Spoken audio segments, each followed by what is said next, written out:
حاضرین گرامی، به تالار وبینارها و کنفرانس‌های دانشگاه آنلاین زن خوش آمدید.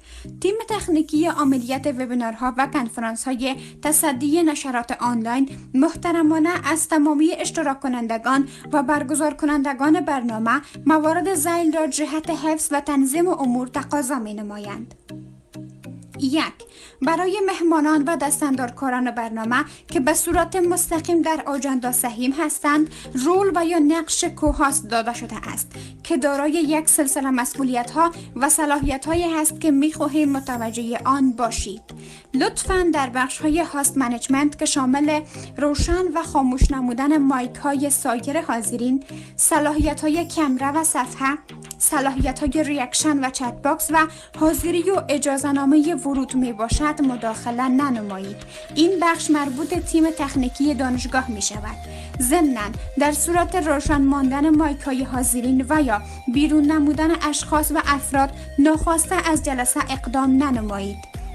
در صورتی که تعداد اشتراک کنندگان به حد اعظم برسد، تیم تکنیکی برای ثبات و نظم جلسه لینک را بسته نموده و ممکن در حدود 50 ست اضافی را به شکل رزرو خالی نگه دارد.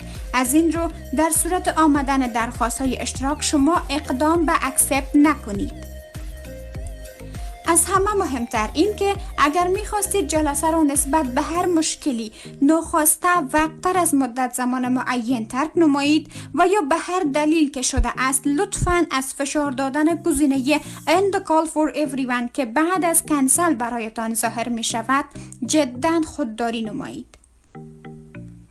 حتی ترجیح می دهیم که از گزینه کنسل به صورت کلی پرهیز کنید و مستقیما تب و یا برنامه گوگل میتتان را کلوز یا بسته کنید.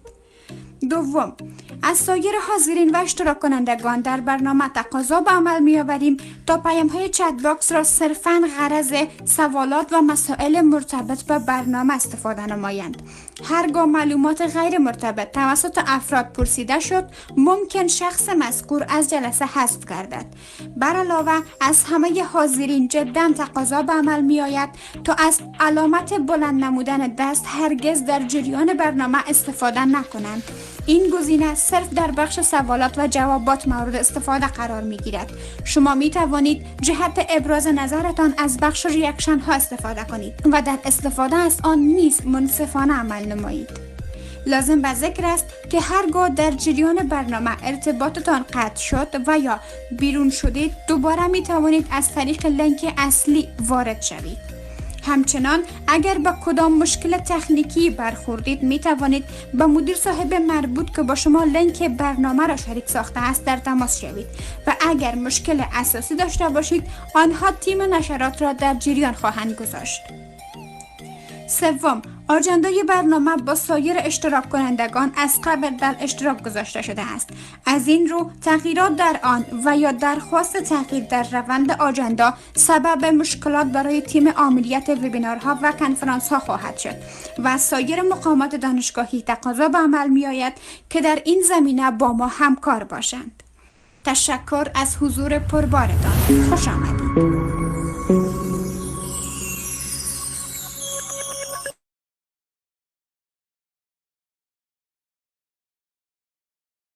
به نام آنکه خرد را چراغ جان بخشید، به علم روشنی راه بین نشان بخشید. جهان ز پرتو دانش شکوه دیگر یافت، به فکر آدمی اینگونه آسمان بخشید. قدم به وادی تحقیق چون نهاد بشر، به هر سؤال در تازه در بیان بخشید. کنون به شوق کشف و به راه دانایی، بر آیی و گوش فراخته که وقت آن بخشید. سلام و درود به تمام اشتراک کنندگان ارجمند ویبنار امشب. امروز من فروزان حبیبی با همکار خوبم بانو مینا کاکر به حیث گردانندگان این برنامه با افتخار و مسرت در جمع شما حضور داریم. خوش آمدید به ویبنار این هفته با موضوع ساختار روش و چگونگی نگارش مونوگراف ها از آغاز تا پایان و میزبانی دانشکده حقوق و علوم سیاسی. از حضور گرم و صمیمانه شما سپاسگزاریم که با اشتراک خویش این وبینار را پربارتر و ارزشمندتر ساختید. از همه شما تقاضا می‌نماییم تا پایان برنامه با ما همراه باشید. طبق سنت نیک و پسندیده که هر محفل با کلام الهی نورانی تر می گردد، این نشست ارزشمند را با تلاوت آیات چنده از کلام الله مجید آغاز می نماییم. از قاری صاحب محترم بانو یلدا محمدی دعوت می کنیم تا محفل ما را نورانی تر بسازد. بفرمایید، مایک در اختیار شما هست بانو محمدی.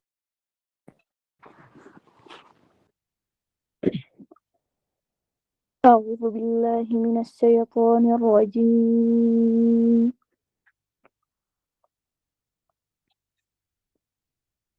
بسم الله الرحمن الرحيم.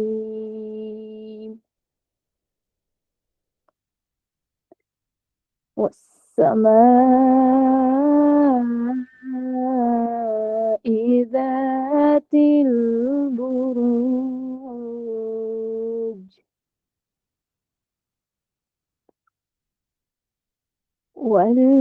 واليوم الموعود وشاهد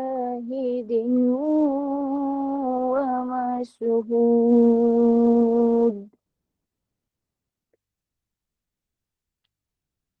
قتل أصحاب الأخدود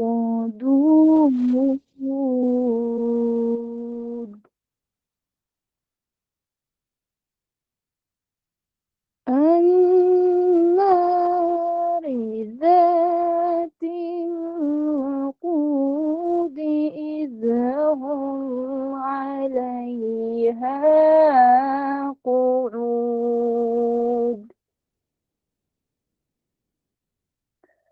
وهم على ما يفعلون بالمؤمنين شهود. صدق الله العظيم.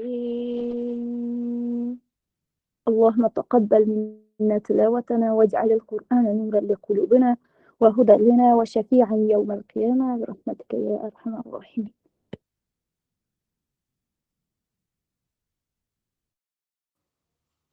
د علم خزانه د حکمت کتاب د علم خزانه د حکمت کتاب په هر آیات کې لري زر ځواب چې څوک یې ولولي په صدق و ایمان ورته آسانه شي د ژوند هر میدان. په پیل کې د زړه له کومې مننه کوو له قدرمن قاري صاحب اغلي محمدي څخه چې د خپلو روح پرورو آیاتونو په تلاوت سره یې زموږ ننني سیمینار نور هم مبارکه او معنوي فضا ورته برابره کړه. اوس غواړم په لنډو ټکو او په لنډ ډول د خپل قدرمن پوهنتون پیژندنه وړاندې کړم او درنو قدرمنو ګډونوالو ستاسو توجه غواړم. د ښځې آنلاین پوهنتون کله چې د زده کړو دروازې پر نجونو وتړل شوې، خپل فعالیت یې د 2022 کال د دسمبر په 22 نیټه د اغلې پوهنیار عبدالفرید سالنګي او میرمن فریده حیدري په مرسته پرانیستل شو. د دوی په زیار او نه ستړي کیدونکو هڅو د علم ډیوه یو ځل بیا روښانه شوه. اوس مهال په ښځې آنلاین پوهنتون کې اوسني، مخکیني، دولتي او خصوصي استادان، زیات شمیر علمي او فرهنګي وطنپال او په علم مین شخصیتونه خپل بارزښته وخت د دې هیواد د راتلونکي نسل لپاره په رضاکارانه شکل وقف کړی دی. د ښځې آنلاین پوهنتون کې په 14 بېلابېلو پوهنځیو کې لکه طب معالجوي، ستوماتولوژي، فارمسي، قابلګي، حقوق او سیاسي علوم، اقتصاد، انجینري، ښکلا هنرونه، کمپیوټر ساینس، ژورنالیزم، نرسنګ، شریعت، ښوونه او روزنه، ارواپوهنه، کرنه او د ژبو ادبیاتو پوهنځیو کې لږ تر لږه 18,000 محصلینې په نه ستړي کیدونکو هڅو سره شپه ورځ په درسي غونډو او ویبنارونو کې په خپل تود ګډون سره زموږ استادانو او اداري کارکوونکو ته مثبته انرژي وربخي. د تدریس ترڅنګ محصلینو ته د ظرفیت لوړونې لپاره لنډمهاله پروګرامونه او ویبنارونه هم رامنځته شوي دي. نن ورځ د پوهنتون مؤسس محترم پوهنیار عبدالفرید سالنګي، میرمن فریده حیدري، محترمې مرستیالانې هر یو اغلې پوهنمل سهیلا عرفاني او محترمه استاد عادله زماني، د 14 پوهنځیو معزز رئیسان، محترم مدیر صاحبان او ټول اداري او تخنیکي ټیم نه د نه ستړي کیدونکو زیارونو او هڅو د قدردانۍ او ستاینې وړ دي. دا یو لنډه پیژندګلوي وه. درنو ګډونوالو، وایي په علم لوړیږي د ملت مقام، په علم لوړیږي د ملت مقام، پرمختګ راولي عزت و نام. چې علم زده کړي په اخلاص انسان، چې علم زده کړي په اخلاص انسان، روښانه شي راتلونکي د هر زمان. یو ځل بیا هم ډیره زیاته مننه د محترم قاري صاحب څخه. اوس د پروګرام په دې برخه کې د تخنیکي همکارانو له قدرمنو همکارانو څخه هیله کوم چې د میلمه په اړه اړوند چمتو شوی ویډیو په نشر ورسوي. درنو همکارانو مهرباني وکړئ.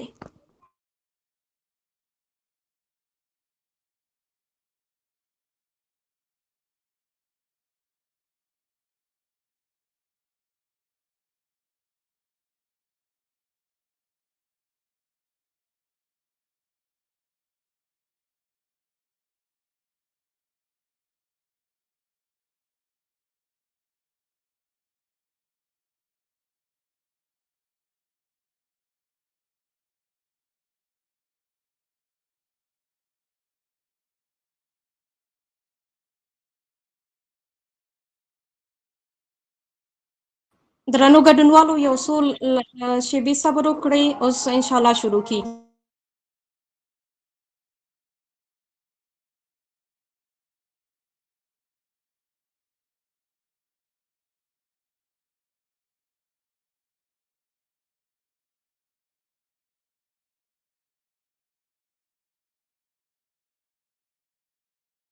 اشتراک کنندگان ارجمند، چند دقیقه منتظر می باشیم تا تیم تکنیک ویدیو را نشر بسازند، به خاطر از اینکه تعداد در گوگل میت به حد اعظم رسیده. در قسمت تکنیکی یک سلسله مشکلات در سر به خاطر نشر ویدیو پیش آمده. به این خاطر چند دقیقه صبر میکنیم تا تیم تکنیک ویدیو را نشر کنه.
اکنون با کمال احترام از رئیس هیئت اداری دانشگاه محترم دکتر صاحب نجمه سمکنه دعوت به عمل می‌آوریم تا سخنان افتتاحیه خویش را با ما شریک بسازند و ویبنار امشب ما را غنا ببخشند. رئیس صاحب، مایک در اختیار شما هست، میتونین صحبت بکنید. تشکر از شما. زه هم په خپل ور سره خپل سلامونه او نیکې هیلې د پوهنتون مشر بنسټ ایښودونکی پوهنیار عبدالفرید سالنګي ته، علمي مرستیاله پوهنمله سهیلا عرفاني، د محصلینو چارو عمومي مرستیاله استاد عادله زماني، د مشرتابه وکلاو غړي، د 1405 محترم رئیسان، امران، مدیر صاحبان، تخنیکي همکاران او زموږ ډېر درانه قدرمن استادان، درانه زده کوونکي، درانه ګډونوال او ځانګړي سلامونه وړاندې کوم زموږ د ویبینار وړاندې کوونکي ته، ډاکټر صاحب استاد عبدالسمیر رحماني ته هیله لرم تاسو ټول به روغ او جوړ اوسئ او تاسو ټول د ګډون څخه یوه نړۍ مننه چې نن ورځ ویبینار کې موږ سره مو ګډون وکړئ، او مننه زموږ ډېر درانه استاد څخه چې موږ ته یې نن فرصت راکړی او ډېر ښه او په زړه پورې موضوع یې انتخاب کړې ده چې هغه هم د مونوګراف یا د پایان‌نامې جوړښت لیکنه ده. نن سبا علمي څېړنه د پوهنې د تولید د ټولنې یو مهم بنسټو څخه بلل کیږي چې په دې لړ کې مونوګراف یا پایان‌نامه فقط یو درسي شرط نه ده، بلکې هغې کې زده کوونکي کولی شي انتقادي تفکر، د څېړنیزو مهارتونو علمي تحلیلي د وړتیا د تمرین لپاره ارزښتناکه فرصت ده ورته. بیا هم په دې سربیره د مونوګراف چمتو کولو په حصه کې زده کوونکو د ځینې کړاوونو څخه مخامخ کیږي چې هغه د ښې موضوع ټاکل دي، د نظري چوکاټ جوړول دي، څېړنیز میتودولوژي ده او معلوماتي علمي لیکنه ده. داسې ویبینار چې که جوړ شي کولی شي دغه ستونزې او کړاوونه کم کړي او ډېر اغېزناک رول ولوبوي. علمي پروګرام تل هڅه کوي تر څو چې او کې په منظم پړاو وړاندې کولو مسیر څخه زده کوونکو ته د مونوګراف د ښې موضوع انتخابول، د وروستنې لیکنه او د مونوګراف دفاع تر پایله پورې د هغوی څخه مرسته او دفاع وکړي چې په دې برخه کې ځینې علمي لیکنې او معیاري اصول سره بللتیا، د څېړنې اخلاقي مهارتونه او علمي سرچینو څخه ګټه اخیستل چې د ډېر مهمه ده په مونوګراف کې چې علمي څېړنو څخه ګټه واخلي. دا ټول مهارتونه به نن په دې ویبینار کې د زده کوونکو ته وروښودل شي او ورزده بشی. و اهمیت ویبینار صرفا برای هزینه است که مسئولین پژوهش را به عنوان یک تکلیف درسی بلکه یک فرایند هدفمندساز بر علمی برایشان است تا مسئولین ایره درک کنند که این فرایند پژوهشی میتونند برشان زمینه تولید دانش و حل مسائل واقعی و تا ارتقای سطح دانش علمیشان در جامعه گردد. و آرزو دارم که علمی بسیار مؤثر در پژوهش علمی شما عزیزان گردد و مسیر پایان نامه و یا مونوگراف شما را برای شما روشن‌تر و نظاممندی‌تر سازد. و در پایان همچنان میخوایم که از جناب محترم استاد دکتر عبدالسمیع رحمانی و نمایندگی از هیئت رهبری دانشگاه صمیمانه سپاسگزاری و قدردانی نمایم و ممنون از اینکه فرصت دادن و امروز با ما اینجا هستن و یکی از بهترین موضوعاتی که بسیار ارزشمند و مهم به خاطر دفاع که ما میگیم دفاع و یا پایان نامه، یکی از بحث های مهم است تا مسئولین بدانند که چگونه ایره تهیه کنند و یا چگونه ایره به ارائه برسانند که یکی از موارد بسیار مهم است و ممنون ازشان هستیم که امشب با ما هستند و قرار است تمام از این موضوعات را به شما عزیزان برسانند. و حضور تک تک شما را در این برنامه بازم خیلی خوش آمدید میگم. آرزو دارم که تا پایان برنامه با ما باشین و موضوعاتی که از طرف جناب محترم استاد رحمانی براتون توضیحات داده میشه به دقت گوش بدین و بازم از حضورتان یک جهان ممنون. با آرزوی موفقیت همه شما هستم. ممنون.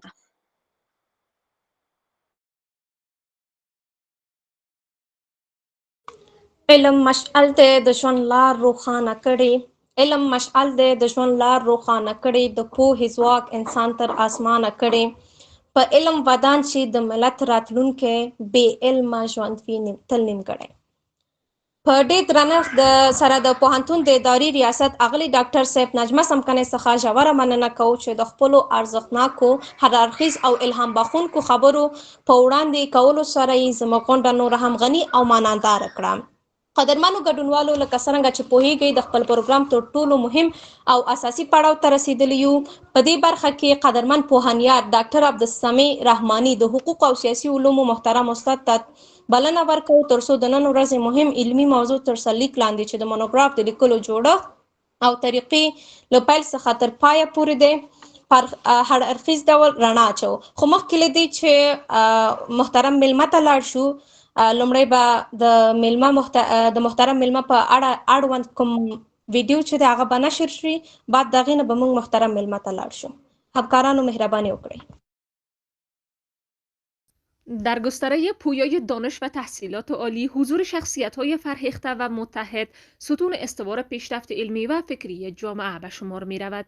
کارنامه‌های درخشان در عرصه آموزش و پژوهش بازتابی از عزم راسخ، ژرف‌اندیشی و رسالت‌مداری در مسیر اطلاع دانش است. پوهنیار دکتر عبدالسمیع رحمانی از چهره‌های علمی در عرصه حقوق عامه و تحصیلات عالی افغانستان متولد ولایت تخار میباشد. وی تحصیلات عالی خود را در رشته فقه و قانون در مقطع لیسانس از پوهنتون دولتی تخار به پایان رسانیده و ماستری و دکترای خود را در رشته حقوق عامه از دانشگاه‌های معتبر ایران به گونه بورسیه اخذ نموده است. او بیش از 8 سال تجربه تدریس و تحقیق در نهادهای تحصیلات عالی داشته و در پوهنتون‌های مختلف به عنوان استاد و مشاور تحقیقات علمی ایفای وظیفه کرده است. همچنان در بخش مدیریت آکادمیک مسئولیت‌های چون ریاست دانشکده حقوق و علوم سیاسی، معاونیت علمی بر ریاست یک مؤسسه تحصیلات عالی را بر عهده داشته است. در عرصه علمی مؤلف 2 کتاب دانشگاهی و نویسنده 10 مقاله علمی تحقیقی بوده و در کنفرانس‌های ملی نیز سهم فعال داشته است. وی علاوه بر فعالیت‌های آکادمیک، به زبان‌های ترکی، ازبکی، عربی و انگلیسی آشنایی دارد.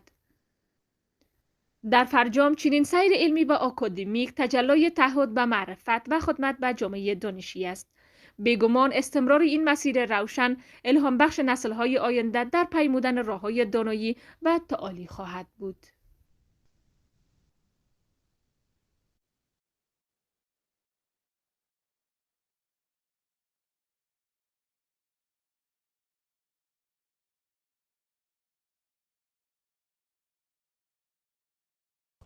چې علم حاصل کړي په مینه انسان چې علم حاصل کړي په مینه انسان راتلونکی شي روښانه جهان. ډیره زیاته مننه د قدرمنو تخنیکی همکارانو څخه د پروګرام په دې برخه کې محترم ملما قدرمن پوهنیار ډاکټر عبدالسمیع رحمانی د حقوق او سیاسي علومو محترم استاد ته بلنه ورکوم ترڅو د نن ورځې مهم علمي موضوع تر سرلیک لاندې ونیسي او موږ ته دا ګټور علمي معلومات وړاندې کړي او له ټولو درنو اوریدونکو او لیدونکو څخه هیله کوو چې دې برخې ته په بشپړ توګه توجه ونیسي ترڅو له دې علمي بحث څخه اعظمي ګټه پورته شي. او قدرمن ډاکټر صاحب مایک ستاسو په اختیار کې دی، تاسو مهرباني وکړئ.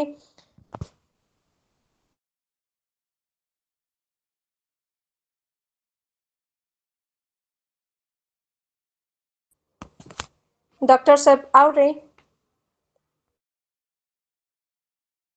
بله سلام، صدای ما هست؟ بله دکتر صاحب مهربانی وکړئ. بسیار خوب. اما سلاید اگر بیارین روی اسکرین بعد ما شروع کنم. سلاید نشر شده است جناب استاد، کمی منتظر می باشیم شما آغاز بکنین چون تعداد بیش از 1000 اشتراک کننده است. کمی مشکلات تکنیکی وجود داره، الا او ما کاور می کنیم. بخیر شما آغاز کنین استاد محترم. بسیار خوب. الحمدلله و صلات و سلام علی رسول الله و بعد.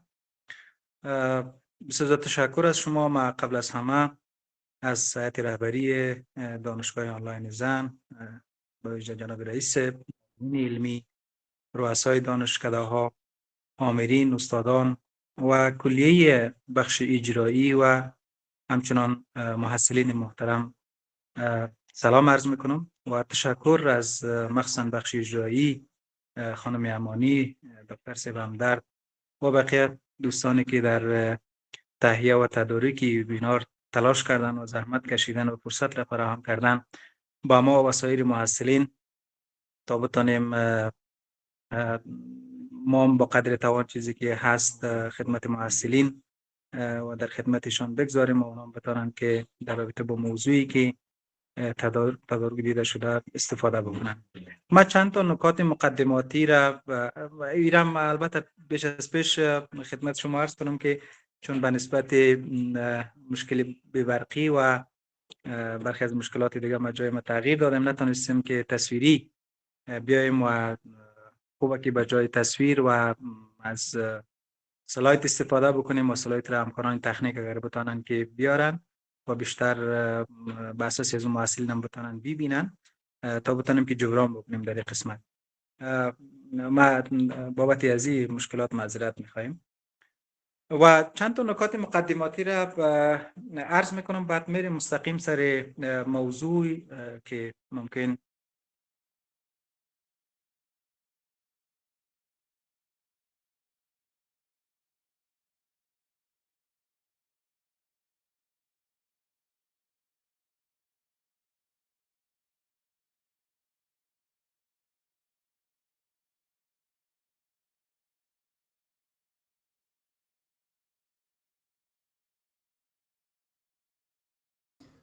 ډاکټر صاحب په ډېر بخښنې سره موږ ستاسو غږ نه لرو او همدارنګه خوشبختانه زموږ سلاید هم چمتو شوی دی، مهرباني وکړئ.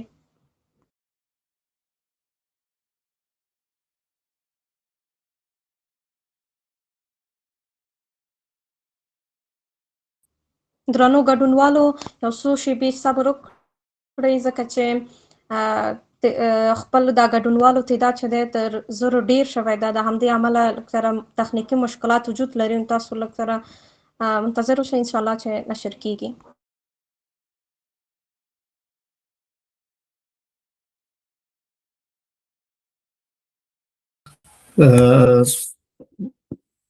تا که دکتر صاحب برمیگردن فکر کنم که به مشکلات تکنیکی برخوردن. ما با استفاده از فرصت سلام صدای ما دارم. هست فعلا؟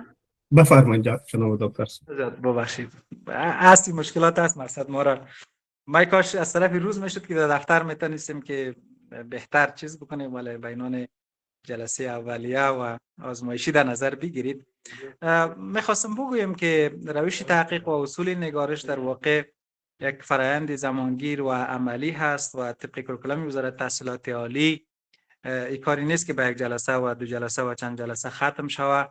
ما وقتی که از روش تحقیق و نگارش و در کل مونوگراف نویسی، پروپوزال و پایان‌نامه اینا صحبت میکنیم، یک فرایندی در واقع یک سمستر دو سمستر به یک شکلی هست، اما باز هم زمانگیر هست و ما امیدوار هستم که در آینده ها بتانیم با هیئت رهبری دانشگاه و پانتون به یک در واقع تفاهم برسیم تا بتانیم این جلسات را تداوم ببخشیم، هم در قالب روش تحقیق و هم در قالب اصول نگارش و بحث‌های نگارشی اینها، چون این دو بحث بسیار بحث جدی در نهادهای علمی و اکادمیک و دانشگاه هستند. بنابراین قرار نیست که ما در یک جلسه در واقع فرایند را در کلیتش بیاموزیم و کل گزیره فرا بگیریم. عنوانی را هم که در اینجا آمده و ساختار و روش چگونگی نگارش مونوگراف یک کار واقعا طولانی هست، ولی تلاش میکنیم در این جلسه یک سلسله مسائل را به شکل کلی یادآوری بکنیم، چون روش تحقیق و اصول نگارش و مونوگراف نویسی اینا کارهای عملی است، 90% اینها کارهای عملی است. در این جلسه تلاش میکنیم که یک سلسله مباحث تئوریک مطرح بکنیم، بعد در آینده ها بخیر از نزدیک با محصلین، منظور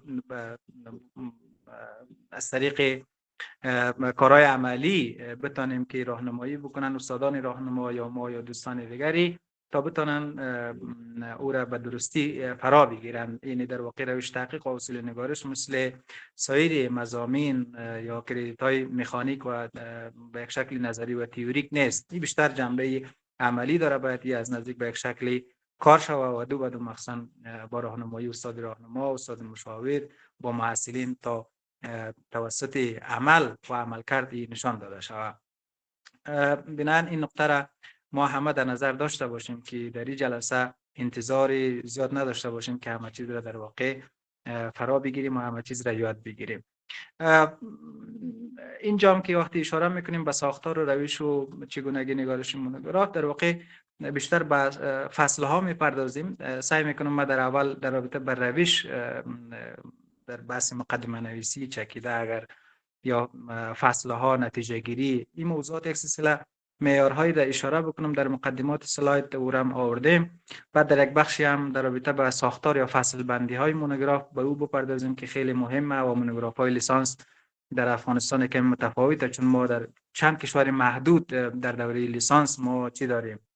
مونوگراف داریم، وگرنه در دیگه کشورها از دوره ماستری شروع میشه مونوگراف نویسی و کاری واقعا پیچیده و سخت است. به این دلیل افغانستان هم در طرز العملایی که ریاست تحقیق و تالیف و ترجمه وزارت تحصیلات عالی و طرز العملایی که در این زمینه تدارک دیده و مخصوصا بعد از سال 1396 مثل راهنمود نگارش رساله‌های علمی استادان و چی کتاب سبزی که آقای بالاکرزی نوشته کرده در قسمت رفرنس دهی مؤاخذ و اینا، کل از اینا تحولاتی است که در کمتر از نیم دهه اخیر در افغانستان اتفاق افتاده و اینا حتی خود اساتید دانشگاه ها و پانتون ها در افغانستان با مشکلات روش تحقیق و بحث های نگارشی و امثال از اینها به خاطر ترفیعاتشان مشکل دارن. به خاطر همین است که محصلین هم نتونستن در این زمینه رشد و پیشرفت بکنن، همین مشکلات وجود داشتن متاسفانه.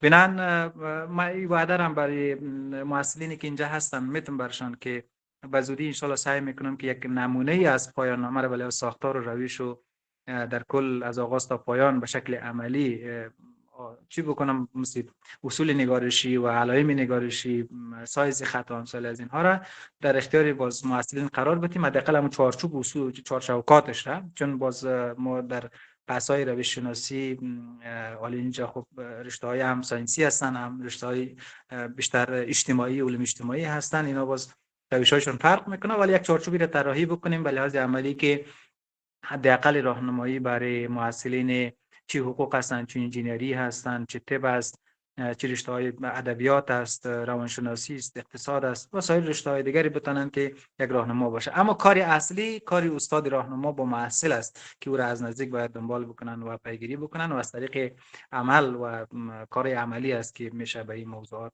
تسلط پیدا کرد. نقطه اول که اگر سلاید یک دومه یک قسمت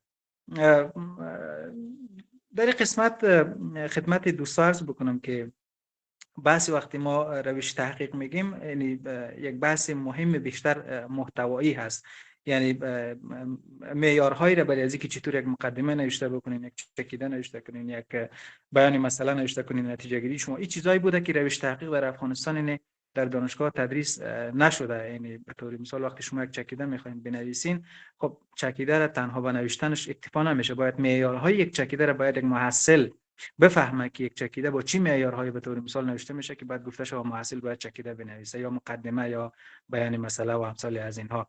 این روش تحقیق ما روش زیاد در وبینار زیاد روش صحبت نمیکنیم، به قدر ضرورت سعی میکنیم که یا نکات را اشاره کنیم که در مونوگراف میآید مثل مقدمه. اما بیشتر بحث ما اصول نگارش است و علائم نگارشی است. بیشتر یک بخشی از یعنی 50% کار یک پایان‌نامه بحث‌های شکلی هست، بیشتر با استراکچرش به یک شکلی میپردازیم که او را برش اصول نگارش میگم یا علائم نگارشی که ما در اخیر این وبینارم با موضوعات مکمل مثل علائم نگارشی، نقطه و ویرگولی در کجا میآید و چگونگی طراحی خودی همی مونوگراف و امثال از اینها را بیشتر میپردازیم. یعنی دو بخش را در کل احتوا میکنه و بخشی که بیشتر روش تمرکز میکنیم و فوکس است روی استراکچر و اصول نگارش و علائم نگارشی و امثال از اینها در کل در محور پایان نامه هست. ولی در عموم معمول رقمی که بیشتر هم اشاره کردم بیشتر اینا بحثی تئوریک داریم، یعنی نظری داریم در این وبینار. بحثی عملیش دیگه باز بعدا ان شاء الله او را از نزدیک با همون نمونه‌ای که من ان شاء الله طراحی کردم در اختیار محصلین قرار بدیم و همچنین استادا بتونن بر اساس از نمونه را وقتی رازی جور میکنیم که یک چیزی دانشگاه شاید هم شده باشه، من خبر ندارم، ولی یک چارچوبی طراحی شود که همه دانشکده ها و پانزایا بتونن که در محور هم اصول و چارچوبی طراحی شده در قسمت نوشتن مونوگرافشان یک دست عمل بکنن و یک پراگندگی ما ازش جلوگیری بکنیم و یکی از کاربردهای در واقع امی نمونه ها و این چارچوب هم فایدهش در همین نقطه است. من این سعی میکنم با مشوره هیئت رهبری و بخش های مربوطه ان شاء الله در روزها و هفته‌های بعدی ترتیب بکنیم. اگر اسلاید بعدی بیاید روش تحقیق، ما از خود ریسرچ میتود شروع میکنیم که دقیقاً یک اطلاعات نظری برای محصلین باشه که خود روش تحقیق میگیم منظور ما چی است، از چی صحبت میکنه، خود تحقیق چی است، روش چی است.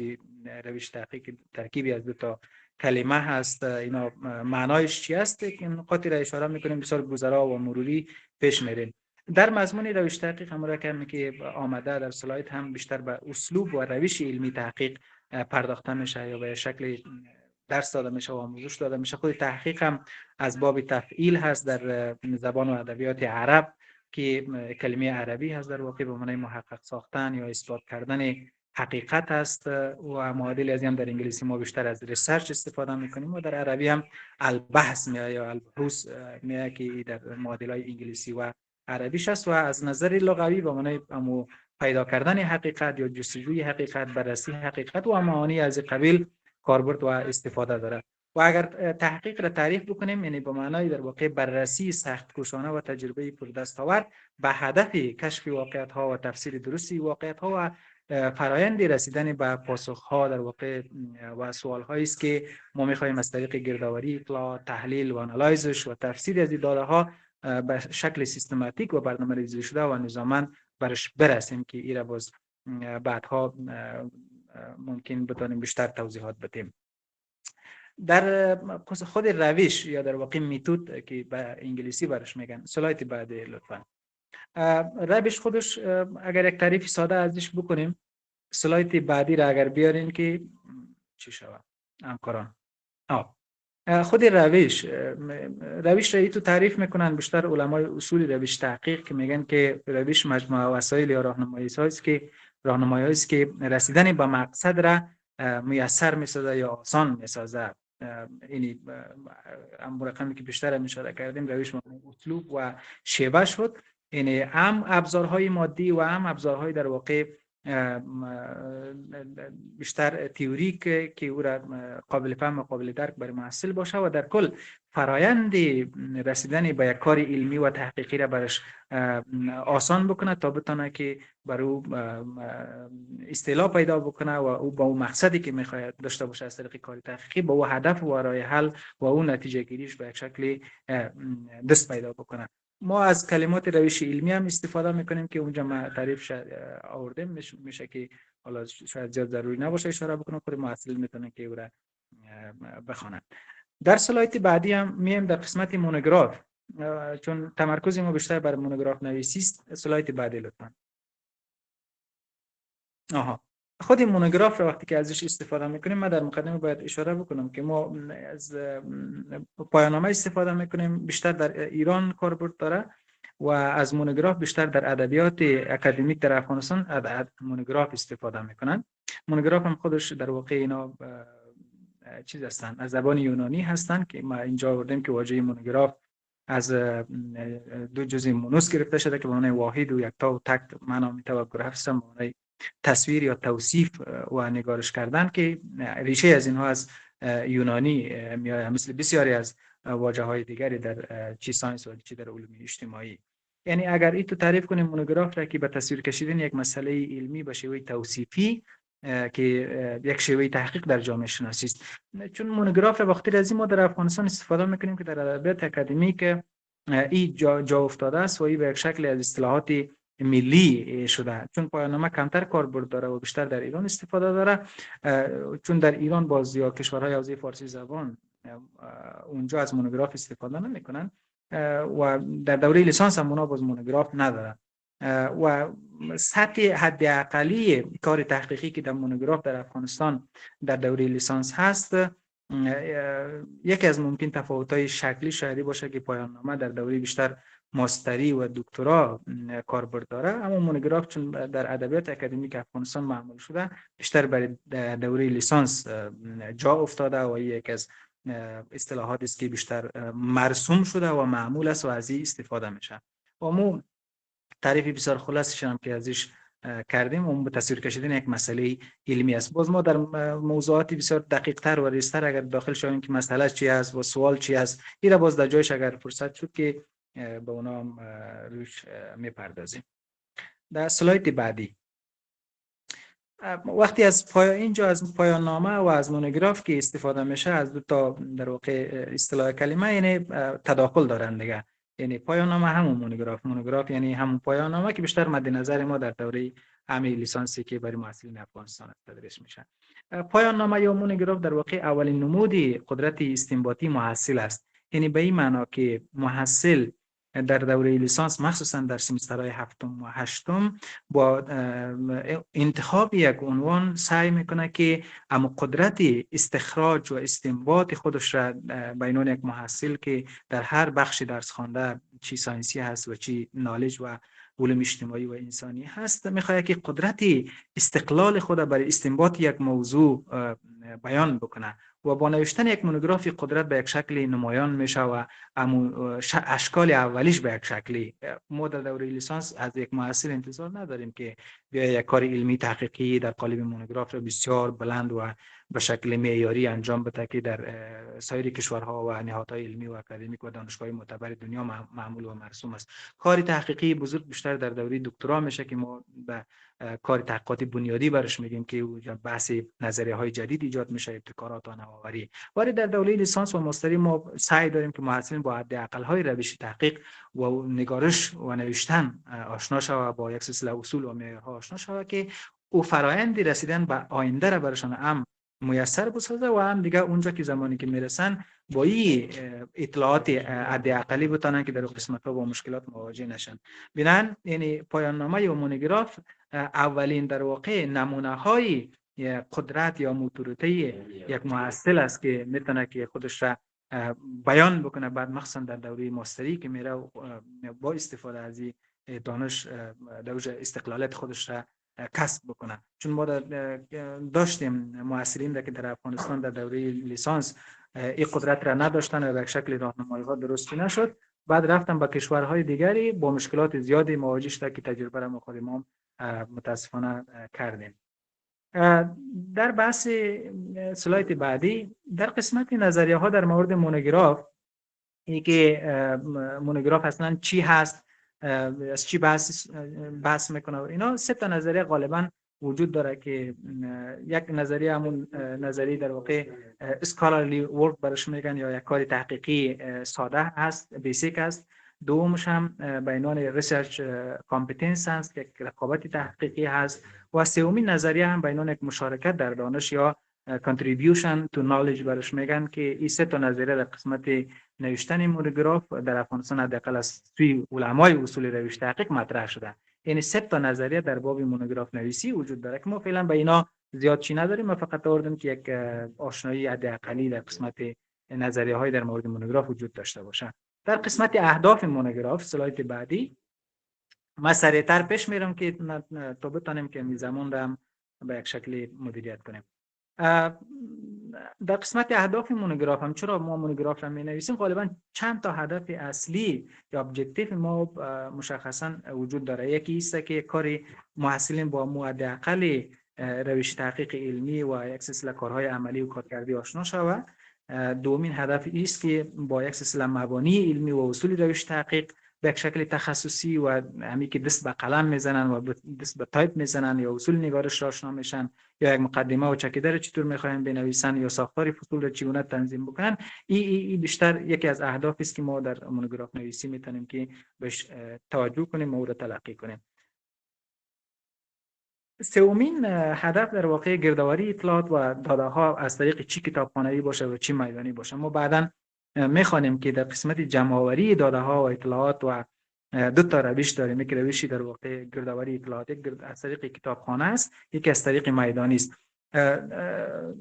اطلاعات بیشتر از طریق کتابخانه در علوم انسانی بیشتر کاربرد داره، هست که در کل علوم چی نالج باشه چی ساینسی، یک اصطلاح داره علمای روش تحقیق میگن که زمانی که شما برای کار تحقیقیتان در داخل یک کتابخانه که اونجا کتاب هست، مقالات هست، سایت هست، هر چیزی، روزنامه، هر چیزی که هست، اگر نتونه برای تحقیق شما این اطلاعات و این داده ها کفایت بکنه، همین پایتونه که از چارچوب کتابخانه و فضای کتابخانه بیرون میندازین برای از اینکه بتونن از آدرس‌های دیگری اطلاعاتتان را به دست بیارین. او تحقیقات در واقع میشه میدانی. باز میدانی اون مصادیق خودش را داره که مثل مصاحبه است، از طریق پرسشنامه، توضیح پرسشنامه، مصاحبه است، مکاتبه است، توضیح پرسشنامه است و نمونه های بسیار زیادی داره. این در گردآوری اطلاعات ما 2 تا در واقع چی داریم؟ روش داریم، روش کتابخانه‌ای است و روش میدانی. او هم در جایش باز بیشتر اگر نیاز شد توضیح میدیم. هدف دیگر که خیلی مهمه تحلیل اطلاعات علمی و تحقیقات است. یعنی محصل به او حداقل در مونوگراف به یک سلسله تحقیقات و اطلاعات علمی که دست پیدا میکنه او را بتونه که از منظر خودش او را تحلیل بکنه. اگرچه در دوره لیسانسی کار سختیه، چون کار لیسانس در افغانستان 90% توصیفی است. یعنی اطلاعات را فقط گردآوری میکنن از منابع مختلف، مخصوصا از منابع زبانهای ملی، فارسی و دری فارسی و پشتو. کمتر به انگلیسی مسلط هستند و زبانهای بین المللی. فقط این تحلیلات به شکل توصیفی جمع‌آوری میشن و در قالب مونوگراف جمع میشن و تقدیم میشن به خاطر از اینکه بتونن هم فرآیند تحصیلی خودشون را طی بکنن. تحلیل باز بیشتر در دوره ماستری است که وقتی منابع جمع آوری میشه باز میتونه که قدرت تحلیل را خود محصل پیدا میکنه. اما در مونوگراف نویسی هم محصلین هستن، در شک نیست که اگر بتونن برای تحقیق آشنایی حداقلی دست پیدا بکنن، خودشان اطلاعات تحلیل بکنن، یا میتونه که از اهداف مونوگراف نویسی باشه. بحث دیگر از منابع معتبر و بکر هست. اگر بتونن با زبان‌های بین‌المللی از جمله انگلیسی خیلی مهمه، زبان‌های فرانسوی، آلمانی، عربی، ترکی، این چند تا 7 زبان بین‌المللی که است، اگر به هر یک از اینا اگر مسلط باشه محصل بتونه در مونوگراف از یکی از این زبان‌ها مخصوصا انگلیسی استفاده بکنه که نوری علی نور میشه و این در واقع منابع معتبر و بکر هم میگه، چون منابع ولی فارسی داری و پشتو دیگه اینا دستی چندم هستن دیگه. ولی خب به خاطر اینکه مسلط به زبان‌ها کمتر است، محصلین میرن به زبان بین‌المللی آشنایی ندارن، از زبانی بیشتر آنچه که میفهمن زبان‌های خودشون از استفاده میکنن. خب در قسمت جایگاه مونوگراف در تولید دانش که فکر کنم که زیاد محل بحث نداشته باشه. مونوگراف هم رقمی که پیشتر گفتم به عنوان مقدمه یک کار تحقیقی میشه که به حساب آورد و این جایگاه مونوگراف در تولید دانش بسیار کمه، یعنی شاید 1% باشه، چون در کل کشورهایی که حوزه ما هستند در تولید دانش کمترین نقش داره، چون در آمارگیری کشورها اگر شما مطالعه بکنین تولید دانش رو برای خب درجه 63% خود آمریکاست، بعدش هم کشورهای اروپایی است، بعدش به کشورهای شرقی هم که میاد کشورهای مثل چین و ترکیه و در کل آسیای میانه و افغانستان اینا دیگه بیخی زیر 1% در تولید دانش اینا نقش داره، چون ما ژورنال های بین‌المللی نداریم متاسفانه. ما معیارهای بین‌المللی، معیارهای اکادمیک در کشورهای ما متاسفانه در نظر گرفته نمیشه. زبان‌ها خب خیلی مشکلات وجود داره که جایش نیست که ما چون زمان میگیره، باز اگر فرصت شد در یک جای دیگر اشاره میکنیم. در بخش بعدی نقش استاد راهنما در تدوین مونوگراف است. ما در مقدمه یک نکته اشاره کردم که استاد راهنما خیلی نقش اساسی و برازنده داره در مخصوصا تدوین مونوگراف با محصلین، چون این محصل با استاد راهنماش همیشه در تماس است، از طریق ایمیل باشه، از طریق سوشال میدیا باشه، رسانه‌های اجتماعی، فیسبوک و سایر از اینها، میتونه که قدم به قدم روی فصل 1 و 2 و 3 یا 4 یا 5 هر چیزی که هست راهنمایی بکنه تا بتونه که محصل از طریق هم خودش که وقتی نوشته میکنه دست به قلم و تایپ میزنه، از طریق راهنمایی استاد راهنما بسیار نقش اساسی داره که یک مونوگرافی استاندارد و معیاری تر تدوین و تنظیم شود. خب اینالی در مراحل بعدی اساسی تر میریم، پیشتر سلایدام ما که بیشتر چی میشه، بحثا جدی تر میشه. در بخش میایم مشخصا در مراحل طرح و ساختار مونوگراف میایم. اینجا یک چیز ما اینجا آوردیم که اما یک چرخه یا فرایندی که یک مونوگراف از صفر شروع میشه تا آخر بیشتر تحت انتخاب عنوان است، لیست منابع و آثار است، جمع‌آوری از منابع و مواد هست، چی ساینس باشه چی نالج، ترتیب فهرست مطالب و امو رؤوس مطالب است، بعد امو خامه از او مطالب را بر اساس منابع شما نوشته میکنین، بعد در آخر هم تحلیل و آنالایزش میکنین یا مستندش میکنین که این میشه یک مونوگراف، یک پکیج میشه، در واقع یک بسته‌بندی میکنین. یعنی در حدود 6-7 مرحله داره. از انتخاب عنوان شروع میکنیم که اولین کارش که کاری تحقیقی میشه که باش آغاز بکنیم. اسلاید بعدی لطفاً. این انتخاب عنوان یکی از شاید مهمترین و یکی از دشوارترین کار بر یک محصل باشه، چون انتخاب عنوان روی کل فرایند کار، روی پایان مونوگراف یا پایان نامه و همچنان یکی عنوان تکراری نباشه که کار مکمل. حال خود در افغانستان ما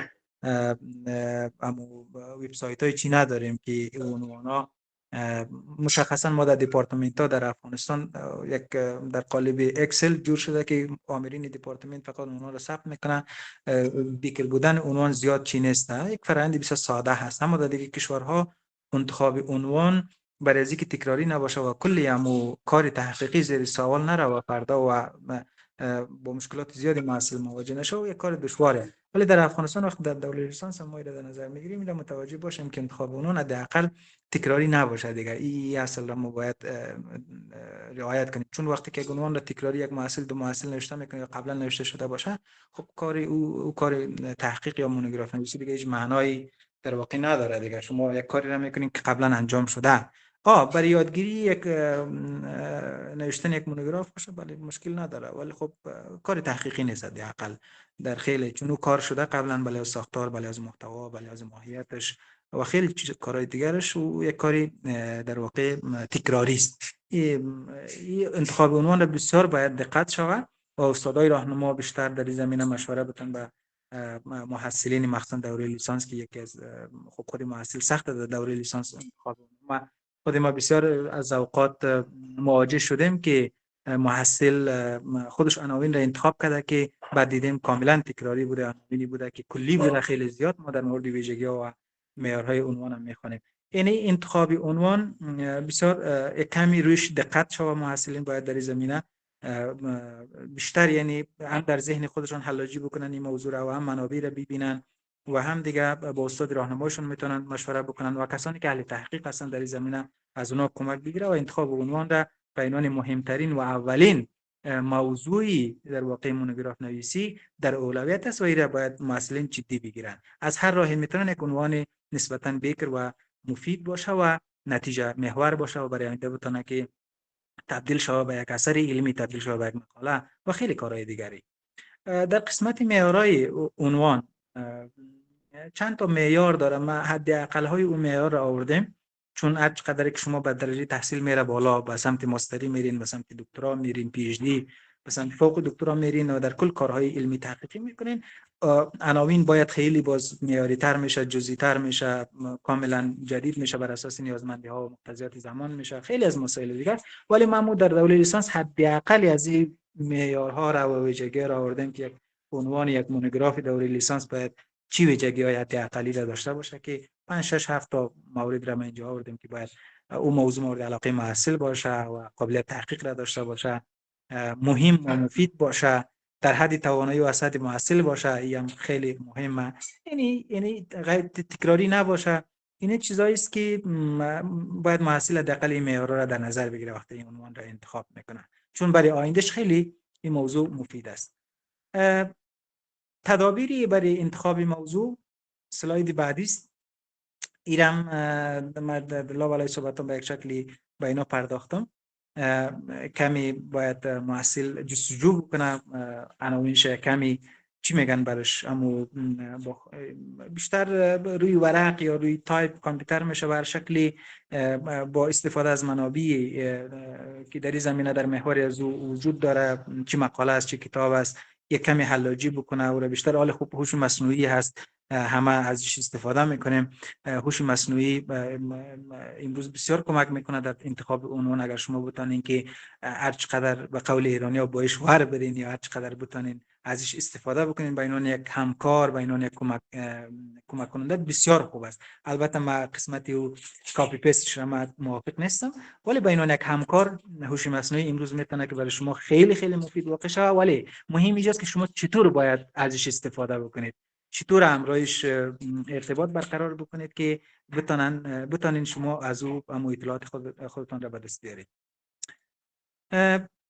منابع انتخاب موضوع را هم رقم که اشاره کردم، کتاب است، استادای راهنما هست، مجلات هست. یک حداقل یک هفته زمان میگیره که آدم یک جستجو بکنه، بعد انتخاب عنوان را در نهایت به نتیجه برسه با انتخاب مخصوصا با مشوره استاد راهنما، بعد تکمیل شد و ثبت شد و باز بره روی فرایند و مراحل بعدیش. خصوصیات یک عنوان چی هست در سلاید بعدی است. یک عنوان خوب کوتاه باشه، رساتر باشه. اگرچه خواسته شاید خیلی در افغانستان برای دوره لیسانس چیز است، ولی خب اینا معیارها هستند دیگه، باید در نظر گرفته شود. و هم عنوان هم به یک شکل کل محتویات را خب شاید حرف اغراق‌آمیز باشه، ولی سعی شود که بخشی از محتوای مونوگراف را در بر بگیره. اغلب عنوان تمام نمای یک آثار علمی و تحقیقی است. خب عنوان که به شکل سوالی مطرح نمیشه، اینا ما خود ما همه شما میدانیم.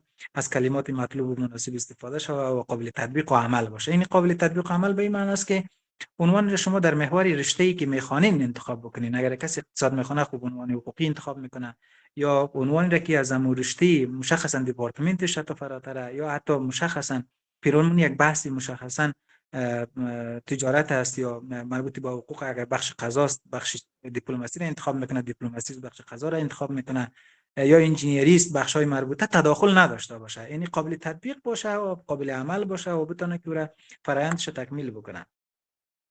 شرایط انتخاب موضوع در سلاید بعدی است که علاقه پژوهشگر باشه، به نظرم تکراری است، تحقیق پذیر باشه و اولویت‌مندی تحقیق و اینا به یک شکلی. خب این سلاید بعدی که خیلی مهمه، ما در مشخصا میایم در ساختار مونوگراف.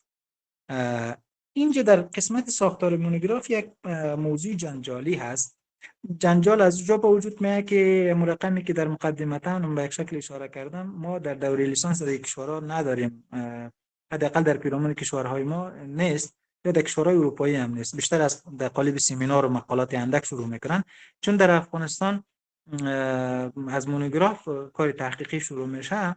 اینجا دیگه جنجال است. اگر طبق طرز العمل وزارت تحصیلات عالی و ریاست تحقیق و تالیف و ترجمه و مشخصا راهنمودی که در سال 398 در زمینه نوشته شده و مشخصا برای استادان نوشته کرده، ما راهنمود نامش اینجا چیز میکنم که کلی دوستا تحت عنوان راهنمود نگارش منابع درسی و رساله‌های علمی تحقیقی است که در سال 1398 مسئول وزارت تحصیلات عالی و کسان ریاست تحقیق چی شده 3 فصل در اونجا در نظر گرفتن. اما مونوگراف هایی که روال معمول در دانشگاه افغانستان و پانتون افغانستان ما تجربه کردیم و اینجا اساتیدی هم که هستن تجربه کرده باشند غالبا 4-5 فصل داره و این اگر از 3 فصل بتانیم که شروع بکنیم 3 فصل 4 فصل اگر تا 5 فصل هم هست اکثرا 5 فصل است در دانشگاه افغانستان یعنی با مو شکل بوده این نهادینه هم شده بعد چون هر قدری که شما تخصصی تر میشین میریم به سمت ماستری و دکترا با 3 فصل میشه اونجا بحثا خیلی کوچکتر میشه جزئی تر میشه و تخصصی تر معیاری تر میشه در 3 فصل میره اما غالبا در 5 فصل هست مونوگراف های افغانستان ولی بستگی به همون محتوا هم داره دیگه یعنی بستگی به رشته هم داره بستگی به روش شناسی هم داره و خیلی از مسائل دیگه هم هست که در ساختار یا فصل بندی مونوگراف‌ها خیلی نقش داره این کاری بیشتر از اینکه معیاری باشه بر اساس همون راهنمود نگارش علمی وزارت تحصیلات عالی باشه در افغانستان بیشتر سلیقه‌ای بوده در قالب 4-5 فصل ما حتی پایان‌نامه‌ای را دیدیم که 6 فصل هم بوده در افغانستان ولی این را من میگذارم برای خود اساتید راهنما که 3 فصل انتخاب میکنن 4 تا 5 تا بر اساس چنال خوب اینجا پانزهای مختلف هستن اگر بتونیم باز در او نمونه از ساختاری که بعدها در موردش کار میکنیم به یک نتیجه برسیم که 3 فصل یا 4 فصل بیاریم باز یک کاری بعدی است اینجا 5 فصل ما معیار قرار دادیم که در فصل اول اما در قالب پروپوزال میاد مسائل مربوط به مثل چکیده هست یا بیان مسئله هست اهمیت موضوع هست و پیشینه موضوع هست یا فرضیه ها سوالات هست و امثال از اینا بیشتر در قالب تحقیق و کلیات در امی مونوگراف های افغانستان بیشتر در امی قالب می آید این فصل اول اگر بگیرید در فصل دوم هم این بیشتر باز در علوم اجتماعی است در ساینسی بیشتر باز 3 فصل میارن اونجا فصل دوم مبانی و نظری و همچنان مفاهیم است اصطلاحات و ادبیات تحقیق برش میگن در فصل سوم روش شناسی است در بیشتر در رشته‌های ساینسی ولی ما در رشته‌های علوم اجتماعی باز از پیشینه موضوع یا سابقه موضوع بیشتر استفاده میکنیم که میریم به سایر منابعی که در این زمینه کار شده در فصل چهارم هم در واقع تحلیل و تجزیه یافته‌های موضوع و اصل موضوع و بدنه اصلی خود مونوگراف است در فصل پنجم هم که یک فصل مستقل میارن در دیگه کشورها این فصل نمیارن این به عنوان نتیجه گیری و پیشنهادات راهکارها اینم در قالب فصل در افغانستان برن اینجا ما در 5 فصل در نظر گرفتیم باز میشه که ریاضی توافق شوه اساتید توافق بکنن که این مونوگراف نمونه ای را که ما قرار بسازیم و باز در 3 فصل بیا 4 تا بیا 5 تا بیا یک کاری بعدی باز در اختیار محصلین او را بعداً با مشوره اساتید قرار میدیم خب میایم سر اسلاید بعدی که نحوه نگارش متن اصلی پایان نامه است این در بود شکلی مسئله است که اول پیش از اینکه یک محصل در واقع شروع بکنه به نوشتن پایان نامش یک سلسله کارهای تکنیکی و در خود داخل متن ورد وجود داره چون ورد اگر ما آدم مسلط باشه خیلی ظرفیت‌ها داره خیلی از محصلین را ما دیدیم که در گذشته بدون از اینکه تنظیم بکنن از اول سایز خط پیج بریک بکنن و در کل عنوان خط انتخاب بکنن کدگذاری بکنن شماره بتن تمام از اینها ظرفیتایی که در ورد وجود داره از قبل باید تنظیم شود ما خیلی محصلین داشتیم که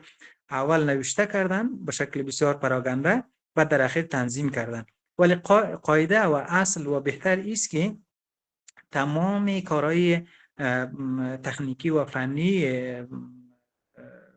ورد از قبل باید تنظیم شود قبل از اینکه شما فصل گذاری میکنید مقدمه میتین پیشگفتار میتین فهرست و همه از اینها از قبل کدگذاری شود به طور مثال عنوان خط انتخاب شود دو طرف بالا و پایین ورد اونجا گزینه هایی داره در قسمت رفرنس میرین شما انتخاب میکنین بعد چپ راستش میکنین بعد نوع خط انتخاب میکنین و بیزر باشه بینازنین باشه یا در انگلیسی اگر هست و خود فصل ها باید سایز خط چطور باشه و متن چند باشه.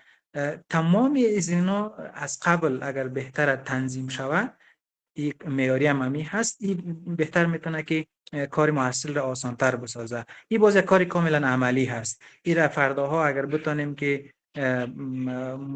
خود کامپیوتر رو در رو محصلین باشن که یک ورد باز بکنیم، بعد ما این را تنظیم بکنم یا اساتید این را تنظیم بکنن، بعد محصلین ببینن که در کدام قسمت، در قسمت انزرت، دیزاین، رفرنس گزینه‌های هست که این آپشن های وجود داره که مراحل مختلف داره، او را عملا استادا کار بکنن، محصل هم ببینه، از روی از او باز کاپی برداری بکنن و او متنشان را یا وردشان را تنظیم بکنن. یک کار اگر چند سخت پیچیده هست ولی ممکن است، کار زیاد چی نیست. به طور مثال شما وقتی پاورقی را تنظیم میکنین، یک کاری است که باید شما 5-6 تا آپشن را دستکاری بکنید، یعنی در داخل او بسیار بسیار مهمه. یکی از معیارها هم در وزارت تحصیلات عالی برای نگارش چی مقاله‌های اساتید و چی از محصلین در بسیار از موارد که دور خورده و تعریفاتشان چی شده، این نقطه ها بوده. اینا معیارهای در واقع به شکل بین المللی هستند. در این نحوه نگارش متن هم این مسائل را باید دوستان در نظر بگیره که اغلب صفحه A4 هستند و با یک عالم آپشن‌های دیگه داره که گفتیم اون را باید عملی باید گفته شود. فعلا فکر نکنم که ما بتونیم، اگر قرار باشه که من تنها یک صفحه را ورد را برای یک پایان نامه یا مونوگراف آماده بکنم، 1 ساعت زمان میگیره. بعد را پیج بریک بکنیم، شماره ها حذف شود، تمام یعنی یک عالم کار جنجالی است واقعا. در قسمت فونت و اندازه متونم خب معیارایی هست که مقدمه آن 18 میآید و فونت فصل ها 20 میآید. این چیزایی است که به لحاظ شکلی هستن، باز میشه که در اختیار محصلین قرار بده دوستا از روی ازی بتونن کار بکنن یا نمونه ای را که بعداً میسازیم از روی ازو بتونن کار بکنن. اینا بیشتر بخشای شکلی مونوگراف است. حاشیه گذاری ها هستن که سمت چپ، راست، بالا، پایین اینا چطور تنظیم شده. کل از اینا گزینه‌هایی است که در رفرنس اونجا آپشن وجود داره که خطا کاملا تنظیم بشه، نیاز به دستی نیست. اینا رو باید مسلط بود با ورد و از طریق کار عملی میشه که به اونها رسید. شماره گذاری صفحات است. ما غالبا در صفحات اولی تا فصل اول الفبا میشه، بعد این الفبا چطور در اول که میآید، بعد صفحات بعدی ما از شماره 1 و 2 شروع شود، چطوری پیج بریک شود و با صفحه قبل با ما بعدش جدا شود. اینا هم کاری تکنیکی هستن که باید عملا ورد باز شود و کار شود و استاد باید کار بکنه و محصل باید ببینه و از روی ازو یاد بگیره و با یک بار هم نمیشه، این بار باید تجربه شود، بار این نشان داده شود، بار خودی محصلین باید ایره اشتباه میکنن باز دوباره بسازن. این کارهایی است که یک بخش کارهای تکنیکی هستن و در ورد، یعنی ورد را باید مسلط بود. اگر کسی ورد را مسلط شود در قسمت نگارش، یعنی در واقع کاملا دیگه براشون دیگه مشکل ایجاد نمیشه. خب سلاید بیارین پایین که من خیلی پایین رفتم. در قسمت آرایش صفحات هم خب نکاتی از کلان اینجا کارهای تکنیکی هستن که باید در ورد اونا نشان داده شود. فونت خود دانشگاه هست، دانشکده هست، عنوان هست چند بیایه، استاد راهنما، خود پژوهشگر یا محصلی که نگارش میکنه، سال تحصیلی در صفحه اول، تمامی از اینها باید عملا با محصل کار شود. فقط در قسمت پایین هست که صفحه اولی در واقع که ساخته میشه خیلی مهم است. پایین کمی پایین هست پایین در سلاید این قسمت درسته. اینجا ما سایز خطایی که حداقل معیاری هستن آوردیم که غالبا از حالا دولت جمهوری اسلامی یا امارات هر چیزی که یا دانشگاه هر چیزی که هست، حالا بیشتر ایجا از بینازنین کار گرفته میشه. ما 3 تا خط در واقع وجود داره، یکی بینازنین است، یکی بیزر است، یا میترا. از این 3 خط غالبا استفاده میشه، ولی معیاری طبق طرز العمل وزارت بینازنین است که ازش استفاده میشه و پررنگ 16 استفاده میشه و وزارت تحصیلات عالی هم بینازنین پررنگ 16 میاد. خود پانتون یا نامی دانشگاه هم 14 میآید و 15. همین بحث شکلی است که تا ماه اخیر که سال تحصیلی است چند میآید، اینا را در اینجا آمده که بر اساس از میتونن محصلین خودشون باز عمل بکنن در اختیارشون قرار میگیره. بخش بعدی پیشگفتار است. در این بخش خب محتویاتش چی میاد در اینجا اشاره شده که به یک شکلی سپاسگزاری هست و موضوع مونوگراف به یک شکلی در اینجا معرفی میشه و تعقیبش هم یک چشماندازی کوتاه است خود ارتباطی با موضوع مونوگراف داده میشه. در پیشگفتار این مسائل غالبا باید گنجانیده شود در مونوگراف. البته از استاد راهنما به یک شکلی تشکری میشه. این چیزای معمولی است که در مونوگراف ها محصلین و راستش معمول ای است که ایرا از دیگه جای کاپی پیست میکنن. اگر بتونن محصل خودش پیشگفتار بر اساس این معیارها بنویسن، یعنی بسیار کاری خوبی و امری مطلوبی است. در فهرست مطالب مندرجات که است خب رؤوس مطالب میآید. اینجا یک کار تکنیکی که داره است که خیلی دستی فهرست مطالب تنظیم میکنن. در مونوگراف هایی که ما دیدیم این کار درستی نیست، چون این خودش مشخصا در ورد آپشن ها داره از قبل اینا تنظیم میشه.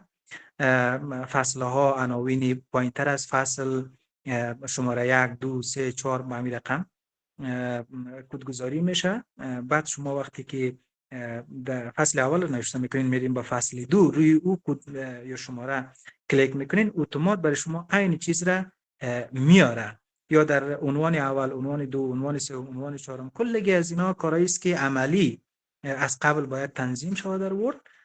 به اساس از او دیگه فردا وقتی که شما روش کلیک میکنین و اپدیت میکنین، اتومات همه چیز عناوین شما عناوین فرعی و با همین رقم اپدیت میشن در فهرست مطالب. دیگه نیاز نیست که وقتی یک چیزی در فرآیند در جریان نوشتن مونوگراف شما تغییراتی میارین، چی در متن، چی در فصل، چی در عناوین و خیلی جای دیگری، نیاز نیست که شما باز برین او را در فهرست دستی ترتیب بکنید. نه، او را از اول شما ترتیب کردین، حتی متن را همه چیز آماده هست. وقتی شما اپدیت میکنین، اتومات در فهرست هم تغییرات میآید. این نکات بسیار جدی هست در فهرست مطالب.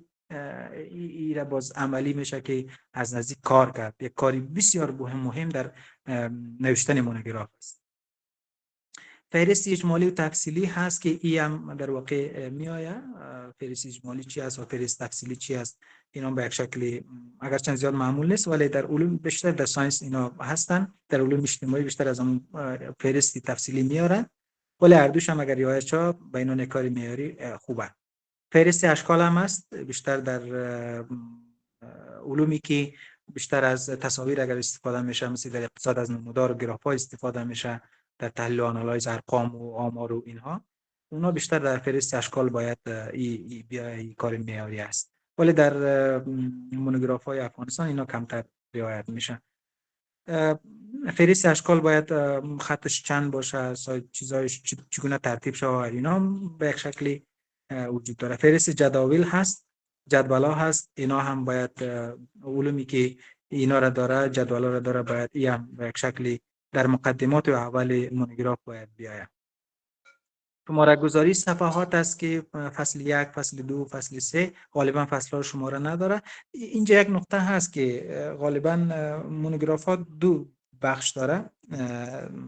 در افغانستان این هست، فعلا بیشتر از شماره ها استفاده میکنن، ولی در بسیار جاها مثلا در کتب که از گفتار و از مبحث و از اینها استفاده میشه، ولی معمول فعلا اگر استانداردی است که طبق روش چیزی APA ما داریم، امریکن سایکولوژیکال اسوسییشن، اگر طبق از شماره استفاده شود، این معمول است در دنیا، این معمول است. این هم کاری است که باید از اول ترتیب شود. در قسمت متن اصلی مونوگراف از مقدمه چی هست؟ در واقع مقدمه یا ورودی بر متن اصلی پایان نامه است که در مقدمه چه چیزا باید بیاید، اونا رو هم در اینجا ما ذکر کردیم. من نمیدونم چند دقیقه دیگه مونده که تا هنوز خیلی فکر کنم اگر پیش بریم زمان را نمیتونیم مدیریت کنیم. هنوز نصف سلاید تمام نشده. ممنون از شما دکتر صاحب گرامی. خوب بحث آنقدر جالب است که هر چقدر مسئولین ترک میکنن بازم از 2000 هیچ اشتراک کننده کم نمیشه و فعلا بیننده در یوتیوب بیش از 200 اشتراک کننده داریم. واقعا بحثتان خیلی جالب و خیلی علمیتش بالاست. بازم ممنونتان هستیم. در قسمت وقت میشه که یک 15 دقیقه دیگه هم شما ارائه داشته باشین جناب استاد. پس من بسیار کلی موضوعات چیز میکنم که باز اگر تانستین این اسلاید هم در اختیار محصلین قرار بتین بخوانن ایتو بهتر میشه، چون بسیار جزئیات داره. ایرا گفتیم هم که در اول که نمیشه که در یک جلسه تمام از اینا را توضیح داد. من بسیار خیلی گذرا فقط نمو روسی مطالب خوانده میرم که تا بتانیم زمان را مدیریت کنیم. در قسمت نوع خط متن را گفتیم بیشتر از بهیجزر است و بینازنین و از اینا استفاده شود. بیمیترا اما بیزر بیشتر معمولا من توصیه میکنم که از بینازنین استفاده شود. بینازنین باز در خود ورد وجود نداره. اینا میشه که از گوگل دوستا چی بکنن دانلود کنن، بسیار راحت است اینستالش بکنن. میتونن که از خانه است و از این خط این یک معیاری از بینازنین استفاده شود. در قسمت خیلی شما سلاید سریعتر با ما بیارین. در قسمت مقدمه، در مقدمه خیلی مهمه، یعنی تمام پایان‌نامه ها مقدمه داره. مقدمه بین 1-1.5 صفحه باید نوشته شود.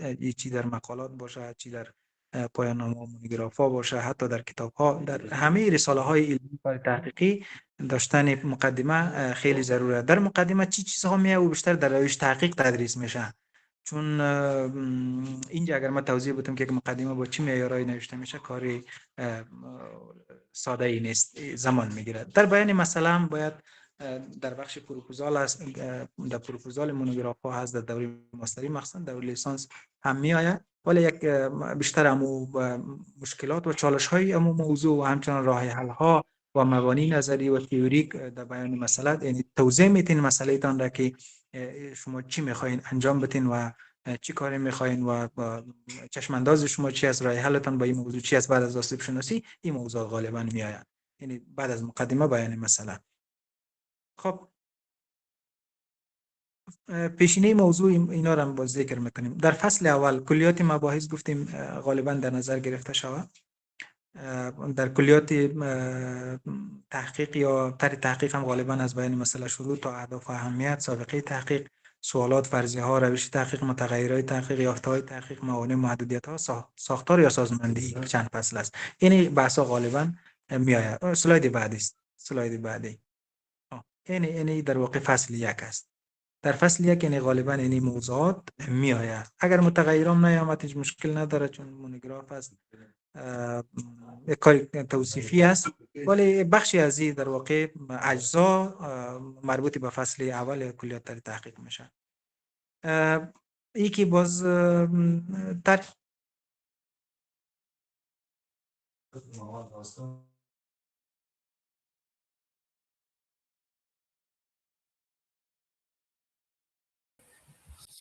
دکتر صاحب فکر کنم اشتراک کنند. ببخشید بسیار زیاد جید صاحب گرامی، چون اینجا زلزله شد و بسیار شدید. اینجا زلزله هست، کمی چیز بکنید. انشالله که بخیر بگذاره. از صحتمندیتان اطمینان بدین جناب دکتر صاحب و همه مسئولین عزیز. انشالله که در زمان خداوند باشن، نترسین، بار خطا نشین، انشالله که بخیر بگذاره. همکاران تکنیکی که در کابل هستین، افغانستان، انشالله که سلامت باشن جناب رئیس محترم. فعلا آرامی شد، ولی متاسفانه زلزله شدید بود. پیش میریم حالا دیگه همه کی خوب باشه. ما فکر میکنم که خیلی از مسئولین هم حس کردن. خب ولی خب دستی موضوعات عادی شده. ولی این اجزایی را که در فصل اول یادآوری کردم اینا غالبا میآید. ای که اینا باز به لحاظ روش تحقیق، باز روش تحقیق بحث میشه که بیان مسئله چگونه شود، اهمیت تحقیق، فرضیه ها، سوالات. این دورمداراز سوالی به لحاظ ساختاری ما اینا را آوردم اینجا که یعنی اجزا غالبا در فصل 1 مونوگراف میآید و محصلین باید در نظر داشته باشه. میریم به فصل دوم که چون وقتی ما کم از بیاین بسیار پایین بیاین. اینجا یک در قسمت روش تحقیق هم یک بحث چیز وجود داره که هم نمیشه که در مورد انواع و روش تحقیق است. غالبا انواع روش تحقیق بر اساس هدف کاربردی و بنیادی و توصیه‌ای و تاریخی و آزمایشی و روش تحقیق توصیفی تحلیلی، اینا بحث‌های کاملا بسیار چیز است. از اینا میایم بریم مستقیم سر فصل دوم. در فصل دوم کم بالا در فصل دوم هم گفتیم که کلیات و مبانی نظری میه. در اینجا هم اصطلاحات و مفاهیم و مفهوم شناسی غالبا در مونوگراف های افغانستان معمول هست، توضیح داده میشه. در فصل سوم که پایین هست پیشینه تحقیق یا روش تحقیق میه. اینجا مباحثی است که نظر به علوم باز فرق میکنه. در ساینس بیشتر روش تحقیق میآید و در علوم انسانی، علوم اجتماعی بیشتر پیشینه تحقیق، سابقه تحقیق و منابعی که در زمینه و کارهایی که شده توضیحات داده میشه. آن در فصل چهارم که فصل بعدی هست بیشتر دیگه خود یافته ها و نکات مهمی که در واقع موضوع اصلی پایان نامه هست تحلیل و انالایز میشه و چه علومی تجربی باشه و چه علومی ساینسی. مهمترین و بدنه اصلی یک مونوگراف و یک کار تحقیقی مخصوصا در قالب مونوگراف، پایان نامه ها، چه دوره لیسانس، چه ماستری و چه دکترا، اینه بخش است که باید ای از سوی محصل جدی گرفته شود. اینه فصل در واقع قلب مونوگراف است. دیگه فصل ها به یک شکل حواشی از این فصل است. فصل پنجم هم گفتیم که نتیجه گیری و پیشنهادات و راهکارها است که او هم یک سلسله مسائل در اونجا می آید. میاییم در قسمت رفرنس دهی. ما اینجا چند 8 نوع رفرنس دهی یا ارجاع در روش تحقیق معموله در دنیا، مثل روش هاروارد هست، APA هست، شیکاگو هست و امثال از اینها. از این 8 نوع فعلا آن چیزی که در کشورها و در نهادهای اکادمیک در دنیا معموله بیشتر روش APA است. این روش APA روشی است که به شکل جدید چی شده، اما انجمن روانشناسان آمریکا، امریکن سایکولوژیکال اسوسییشن، اونا اختراع کرده که این بسیار یک روش منظم هم در ارجاع درون متنی است و هم در فهرست منابع معموله و اتفاقا طرز العمل وزارت تحصیلات عالی هم بیشتر به این روش APA را در نظر گرفتن. خوب است که در مونوگراف هم ما از روش در نظر بگیریم، اگرچه سایر روش‌های دیگری هم که در نظر گرفتیم با اساس علوم چیز میشه. بعضی از این روش‌ها در علوم مختلف که اقتصاد باشه، انجینری باشه، در رشته‌های طبی باشه، هر کدام از اینا با در نظر داشت از این علوم اختراع شده، ولی در میان از اینها بیشترین کاربرد را که داره امروز در دنیا و در نهادهای اکادمیک و دانشگاه‌های دنیا روش APA یا امریکن سایکولوژیکال اسوسییشن است. او باز چگونه در ارجاع متنی چی بیاید، در فهرست منابع چطور بیاید، اینا را کلا ایش در پایین توضیح دادیم که میشه ازش استفاده شود. در آخرین مورد بیاین در قسمت علائم نگارشی که من کوتاه امیرم میگم باز تمامش میکنیم، جمع میکنیم. در قسمت اصول نگارش یا علائم نگارشی بیاین پایین. این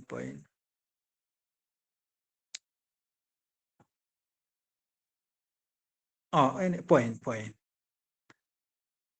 این علائم نگارشی اینجا یک بخش مهمی از کار محصلین در مونوگراف نویسی رعایت قواعد نوشتاری یا علائم نگارشی یا همون نشانه های نگارشی است که ما از نقطه شروع تا کامه، ورگل، فاصله، تمامی از اینها، علامت سوالیه، علامت تعجب، تمامی از اینا را برش میگن نشانه های علائم نگارشی در اصول نگارش نوین.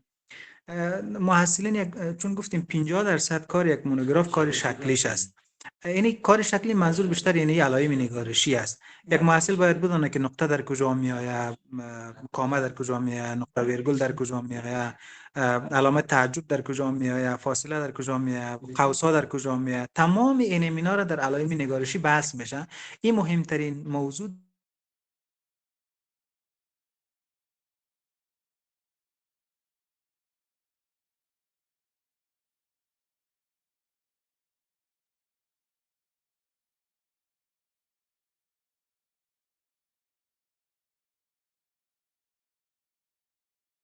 استاد گرامی متاسفانه ما درست صدای شما را نداریم.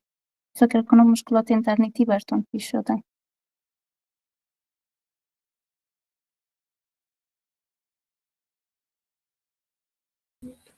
بر استاد بزرگوار پیام کنین که صدایشان نیست تا دوباره تنظیم شود. مسئولین عزیز، امیدوار هستم که از آفات زمینی و آسمانی در امان بوده باشین و زلزله به خیر گذشته باشه. خداوند همه ایتان حفظ کنه. شما نگران نباشین، سلایت ها هم موجوده هست و برنامه در یوتیوب هم ثبت است. هر وقتی را که شما خواسته باشین در خدمتتان قرار میگیرم، همکاران در خدمتتان قرار میدن. دکتر صاحب هر وقتی که اینترنتتان اوکی شد صدایتان بکشه، چون ما نمیفهمیم چه وقت اینترنتتان اوکی شده.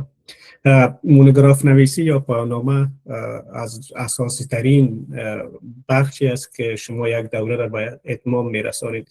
این نتیجه ارزیابی 4 سال دوره لیسانستان اگر مونوگراف باشه، اگر تیزیس باشه 2 سال یا بیشتر کم در ماستریتان است.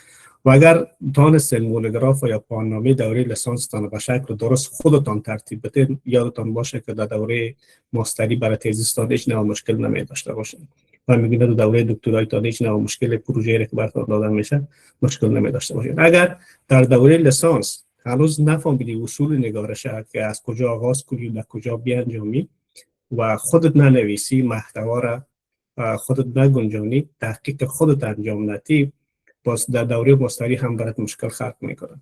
در دوره ماستری باز گیر میفتی، باز در دوره دکترا اصلا گیر نمیشه. برات نمیده که او کاپی پیست باشه. بنابراین یک پروژه و یک چیز نو برات میده که باید سر از او تحقیق را انجام بدیم. از اون لحاظ بسیار زیاد کوشا باشین. اکثریت مسئولین ما متاسفانه کسانی که در سمسترهای بالایی بودن مشکل داشتن و مشکل دارن و این مشکل را با رفع کنیم. ما در خدمتتان هستیم، هم در کارآمد و ورکشاپ، هم صنف‌های تقویتی. استاد بزرگوار داریم، کتاب در راستا نوشته کردن دکتر صاحب. انشالله که اگر هیچ نتونستیم که برای همه صنف تشکیل بدیم، خصوصا کسانی که سمسترهای بالا هستن در شرف فراغت هستن، سمسترهای 7-8 ماه 11-12 ماه از بخش‌های تیوی، اینا رو میتونیم که برشان ما ورکشاپ برگزار کنیم و استاد به شکل درستش همونگونه که نیاز است برشان چیز کنه، توضیحات لازمه بده و یادشان بده و بعد ما شما یاد بگیریم. شما باور کنیم که تا که اصول نگارش، تا که تحقیق ریسرچ را ما شما یاد نداشته باشیم از ما چیزی جور نمیشه. وقتی که همه چیز کاپی پیست باشه، همه چیز از دیگران بریم ما کاپی کنیم بریم به نام خودمون، هیچ وقت تو نمیتونی یک آدم دانشمند شوی، هیچ وقت نمیتونی یک مسئله با سواد شوی. منظور از سواد که خوندن و نوشتن نیست، که باید متخصص یک بخش باشی، از خودت فکر داشته باشی، ایده داشته باشی، او را تطبیق کنی، بدون رقم مختی. متاسفانه در افغانستان مشکلات ما داشتیم، گونه که استاد هم در صحبتاشون گفتن، با یک رقم یک چیز اشتباهی جا افتی، اما در دیگر دنیا باز نمیتونی. اگر تو توقع داشته باشی که باز دوره ماستری تا دوره دیگه تا بیرون از افغانستان بخونی، باز اونجا دیگه تو رو نمیمونه که مثل افغانستان وره باید بنویسی. اونجا گونه که استاد گفتن وبسایتی وجود داره و سیستمی وجود داره، اپی وجود داره که هر جایی که حتی یک جمله را از هر جای گرفته باشی برات میکشه. حتی یک جمله را از هر جایی که گرفته باشی کپی کرده باشی میکشه برات. سیستم وجود داره. بران همینگونه که با شور و شف تا به اینجا آمدیم تحقیق کردیم و میبینیم که در یک بخش 866 نفر شده هستند و در یک بخش دیگر هم 1000 نفرش پایین نمیشه. میگونه در یوتیوب میگونه با شور و شف انشالله که دیگه ورکشاپ ها و که در این راستا میباشه رو هم تحقیق کنین و تا که بتانین بیشتر چیز داشته باشین. خودتان آماده بسازین. اصول نگارش پایان نامه را از کجا آغاز میشه و کجا ختم میشه، از کدام منابع استفاده میشه و چی طرح تحقیق است. امروز میفهمین که حتی استاد دانشگاه و یا هر کسی که باشه یه مقاله علمی نداشته باشی تو رو به جای کسی نمیگیره. مقاله علمی چگونه نوشته میشه؟ اساسش از این پایان نامه است.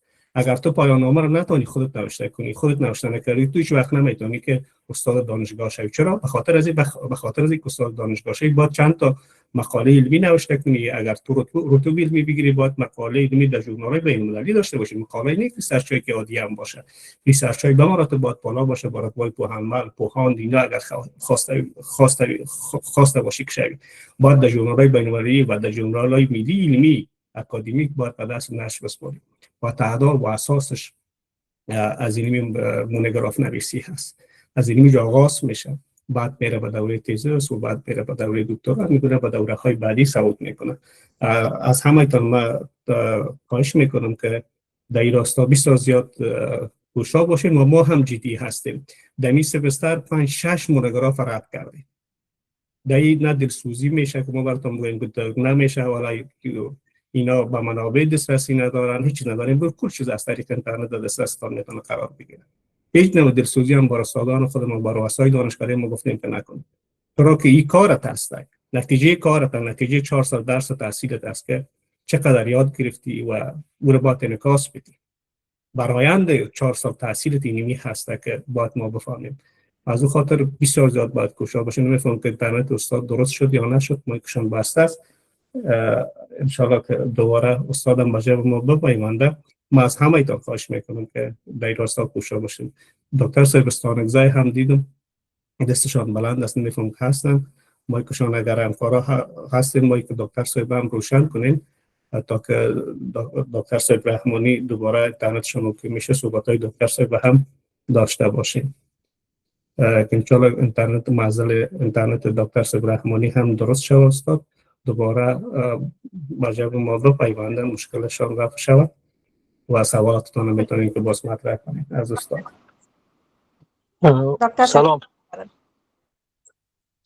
سلام جناب رئیس عمومی هیئت رهبری و همچنان اساتید گرامی، رئیس صاحبای محترم و جناب استاد گرامی مانده نباشن و استاد دکتر صاحب سمی، احترامات برشان تقدیم.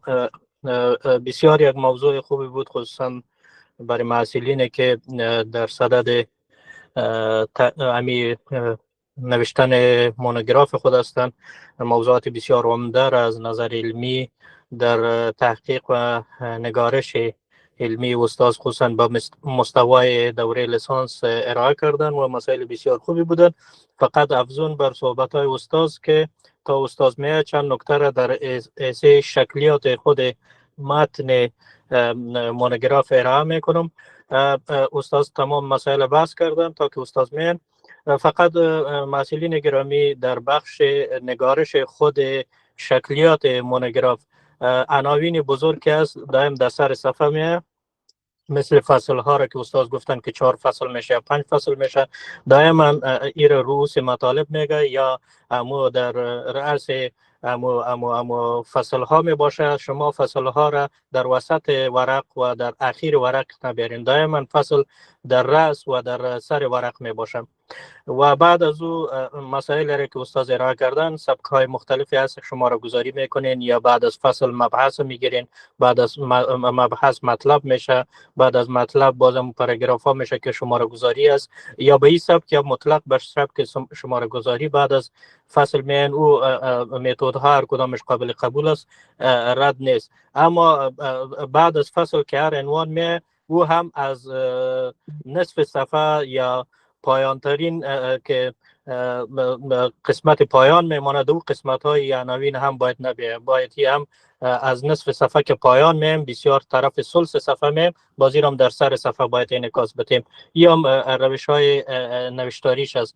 و دیگه در لیسه نقطه گذاری استاد گفتن چی خوب گفتن، نقطه گذاری هم دائم سیستم ورد براتان چی میکنه، معین میسازه، خصوصا پاراگراف ها را که هر پاراگراف که ختم میشه در اخیر هر پاراگراف نقطه گذاشته میشه، این علائم انشاییش است. و یا جمله به اصطلاح دیگه جمله ختم میشه نقطه گذاشته میشه و دیگه پاراگراف که شروع میکنین از سر صفحه شروع میکنین، که بسیار مهم است به خاطر که هر پاراگراف باید معین شود که مفهوم چی است. اگر این پاراگراف بندی را که با نقطه ها علامه گذاری میشه رعایت نکنین، باز خواننده گیج میشه و خوب در کردن متانین بسیار مهم است و در بین خود پاراگراف ها که کامه هاست، ویرگول هاست، ندایه است، سوالیه است، این مسائل بسیار مهم است. حتی سوالیه را وقتی که مطرح میکنیم، سوالیه را میگذاریم، باز هم باید پاراگراف دوم از سر صفحه شروع کنیم و حتی در خود کامه ها، کامه را در سبک دری و پشتو ما شما چسبیده به خود متن میاریم، به متن چسبیده می باشه، بعد از کامه یک کمی فاصله میتیم. این مسائل بسیار مهم است و این مسائل بسیار مد نظر بگیریم. و در حیث حروف گذاری که خصوصا در ابتدا، در مقدمه، در صفحات مقدمه، در پاورقی یا در سرورقی عوض شماره گذاری صفحه 1 و 2 حروف میه. این حروف در سیستم ما شما بس حروف ابجد میه. در ورد زیادتر به الف ب ت س شروع میکنیش که او هم پروگرام خاص، اما او اشتباه است، او را دائما مد نظر داشته باشیم. حروف ابجد می باشه. ما حتی عناوین هم اگر به حروف شروع میکنیم، بعد از شماره 1 و شماره 2 یا هر شماره، هر عنوان که به شماره 1 شروع کنیم، در تحت از او اگر عناوین کوچک دیگه باشه، او را به حروف ابجد، الف و ب و جیم و دال و ه و نمیفهم کاف و اینی حروف ابجد که همون حروف ابجد و ابجد ها از کلمه است، به اون سیستم باید عیار بسازیم که در حالی که سیستم ورد باز منظم در تسلسل الف با میارش الف ب ت س، در حالی که در علامه گذاری باز ما ایران نداریم، ما حروف ابجد داریم، در حروف ابجد بازی را جور میکنیم. این نکات خواستم اشاره کنم و واقعا استاد بسیار نکات مهم را اشاره کرد و یکی از نکات مهمی بود که به شکل نمونه میخواین یک مونوگراف ترتیب کنن و همراه دانشگاه و پانتون شریک بسازن و این ما باز من حیث یک منهج میتونیم به محصلین شریک بسازیم تا با او سیستم برن. یک چیز دیگر هم بسیار مهم است محصلین گرامی که مد نظر داشته دائما عنوان وقتی که تعیین میشه، در عنوان امو به اصطلاح عامیانه بگیم محصل زور خود ببینه که چقدر میتونه عنوان به اصطلاح تحت پوشش در مونوگراف خود قرار بده. عناوینی که زورتان نمیکشه او را هیچ نگیرین، یا نمیتونین منابع دو پیدا کنین یا نمیتونین دو تحلیل خوب کنین و عناوین انتخاب نکنین که در اینجا باز نقش استاد راهنما بسیار مهم است. حتی شما بر استاد راهنما عنوان همراه امو خطه یا نقشه بحثتان تقدیم میکنین که دو فصل بندی و عنوان بندی است. استاد در اونجا براتون کمبود زیادت میره، چون استاد میفهمه مستوای محصل که از دوره لیسانس فارغ شده به کدام متد پیش بره. تو نشه که مونوگراف از مونوگراف دوره لیسانس باشه و دو باز ما تحقیق ماستری و دکترا را کنیم که او باز هرگز نمیتونه محصل به نتیجه از او برسه. بسیار زیاد تشکر. ان شاء الله خدا کنه که استاد تشریف آورده باشن و خدا کنه که آفت الهی هم در افغانستان به خیر تیر شده باشه و شما در امن و امان باشین. تشکر از توجهتان. به دانش دل انسان توانگر شود، چراغ خرد در شب افروخته تر شود. جهان سپاس از مهمان گرامی برنامه محترم پهنیار دکتر عبدالسمی رحمانی. صمیمانه سپاسگزاری می‌کنیم که با ارائه معلومات علمی و همه جانبه و ارزشمند خویش این نشست را پربارتر و مفید ساختند. از وقتی که در اختیار ما گذاشتید جهان سپاس جناب پهنیار صاحب. اکنون به نوبت به اخذ سوالات میرسه و در اینجا قرار است که سوالات شما اشتراک کنندگان ارجمند را اخذ بکنیم و همچنان اشتراک کنندگان گرامی به خاطر نظم و دیسیپلین بهتر ویبنار امشب ما، من نام های شما را به خوانش میگیرم، شما دستایتان را بالا بکنید، نام شما را به خوانش میگیرم، شما میتونید سوالتان را مطرح کنید. البته قبل از اینکه سوالتان را بپرسین حتما یک معرفی از خود داشته باشین، اینکه نام، تخلص و محصل کدام دانشکده ما هستید. و همچنان لازم به ذکر است که همین اکنون از طرف از گوگل میت 1000 بالاتر از 1000 بیننده داریم و همچنان همون رقم در چنل یوتیوب ما. خب حالا میریم به بخش اخذ سوالات. استاد گرامی هستین در جلسه؟ صدای مرد دارین؟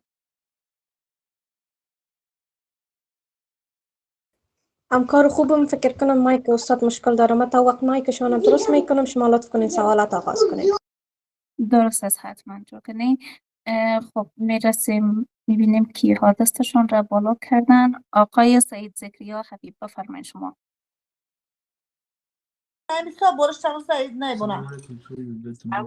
سلام درود خدمت. みんな水に来て、バナナ、ベルガンタでしょ。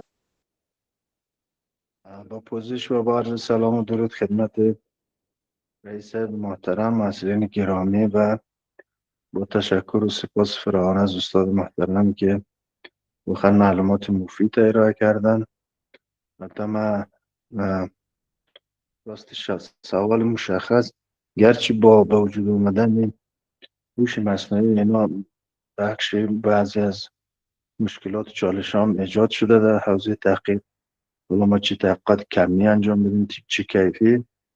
اما چند موردی که ما میخواستم خدمت رئیس پیشنهاد کنیم است که ما در تحقیقات کمی در حوزه علوم فنی و طبی فکر میکنم، حالا در حد پیشنهاد این است که اینا را دانشکده شمول بسازن. فکر کنم نتیجه موثرتر داره. یعنی از این نوع سمینارها در بخش هر دانشکده زیر نظارت رئیس برگزار شد، اینا خیلی موثر است. چون ما بیشتر در حوزه کمی، در تحقیقات کمی در حوزه علوم فنی بیشتر اکسپریمنتال انجام میدیم. این هم خیلی خوب است. بحث دیگه ای که خیلی نگرانی های تحقیقی را افزایش میده و امروزا خیلی چالش ها را ایجاد میکنه ای است که ما وقتی میایم از حوزه ای آی استفاده میکنیم برای انجام تحقیق یا حتی برای پیدا کردن ریسرچگر، ما در واقع با چی چالش های مواجهیم؟ یعنی استاندارد هم هنوز مشخص نیست که معمولا ژورنال ها یا نهادهای تحقیقی موضوعات یا مطالبی که از AI گرفتن میشه اینا را ظاهرا فقط سوسپند میکنه و یک چالش کلان خود AI است. چالش دیگه ای که ما داریم متاسفانه دو مطلب است. اولی که ما در بخش انتخاب موضوع، فیلتر انتخاب موضوع بر ما چالش خیلی بزرگی است. یعنی ما دقیقاً با یک چالش کلان خیلی مواجهیم، نمیتونیم موضوعی رو انتخاب کنیم که واقعا او رو بتونیم تشخیص کنیم که قبل از ما کار شده یا نشده، خصوصا در حوزه علوم فنی و طبی، چون ما یک سیستم یونیفای نداریم متاسفانه اینجا. و خوب دانشگاه در این زمینه یک تمرکز کنن، اساتیدی که در واقع در این زمینه خبرن، تجربه زیاد دارن، حداقل در حد یک دیتابیس کلی موضوعات جای آرشیو کنن که بعدا اینایی که محصولین مراجعه میکنن حداقل توسط خود دانشگاه موضوعات تحقیقی که تکرار نباشد فیلتر بشه. موضوع دیگه متاسفانه ما با چالش تحقیقی که مواجهیم این است که ما در قسمت پارافریزینگ خود تحقیق هستیم. یعنی وقتی ما یک مطلب به زبان روسی یا چینایی یا زبان فرانسوی یک مطلب از AI میگیریم، پس اگه بیایم میرو فارسی سازی کنیم یا دری سازی کنیم، ما در سیستم دری سازی بزرگترین چالشی که داریم چک پلیجریسم است. یعنی ما نمیتونیم دقیق تفکیک کنیم حتی کلمه به کلمه، با وجودی که طبق استاندارد بین‌المللی ما زیر 20% حق کامن وردز یا کلمات مشترک داریم. بنابراین این یک چالش کلان است. بعد دو تا ما گفتم خدمت جناب استاد خیلی زحمت کشیدن، قدردانی و تشکر میکنیم و از سمینارشان خیلی مستفید شدیم. فقط دو تا مطلب میخواستم از ایشان اگر استاندارد وجود دارد در زمینه به ما شریک کنم.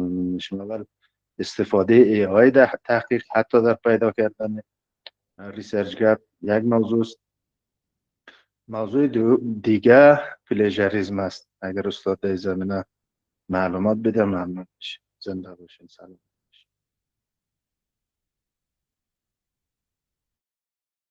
ممنون شما جناب استاد گرامی از سوالتان و بانو خورشید فیضی، شما بفرمایید سوالتان را مطرح کنید.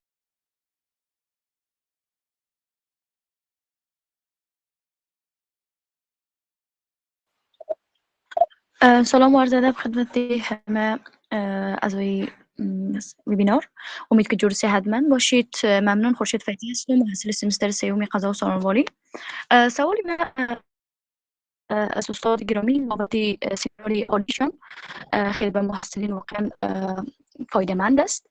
سوال من در قسمت ای است که زمانی که محصل به خاطر سمینار خود صدای من دارید درست؟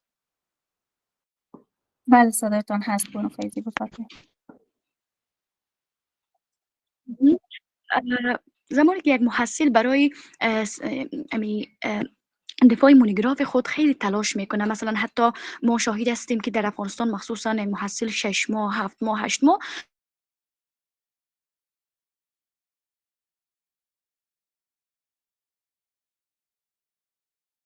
بانو فیضی فکر کنم به خاطر مشکلات اینترنتی از جلسه اوت شدن، با خاطر پس سوال بعدی رو میگیریم.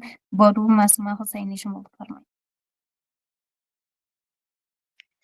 تشکر میکنم. سلام خدمت رئیس صاحب محترم، همچنین مهمان محترم برنامه و تمام گرامیانی که در جلسه حضور دارین. امید که همه شما جلو صحتمند باشین. معصومه حسینی هستم از دانشکده ادبیات بخش دیپارتمنت انگلیسی. سوالم از جناب استادی بود. در قسمت موضوعشان گفتن که یکی از اساسی ترین بخش مونوگراف انتخاب موضوع است و معیارهایی هم درباره انتخاب موضوع گفتن. اگر ما در بین موضوعاتی که انتخاب میکنیم قسمی که گفتن یا باید یکی از نشانه ای بود که موضوع مورد علاقه محصل باشه و قسمت بعدی هم گفتن که باید منابع زیادی به خاطر بررسی از اون موضوع وجود داشته باشه. اگر موضوعی باشه که مورد علاقه باشه اما منابع نداشته باشه و موضوعی باشه که مورد علاقه محصل نیست اما منابع زیادی داره، ما به عنوان یک محصلی که میخوایم پایان نامه رو بنویسیم چگونه میتونیم بین از این دو موضوع یک اعتدال رو ایجاد کنیم؟ ممنونتون.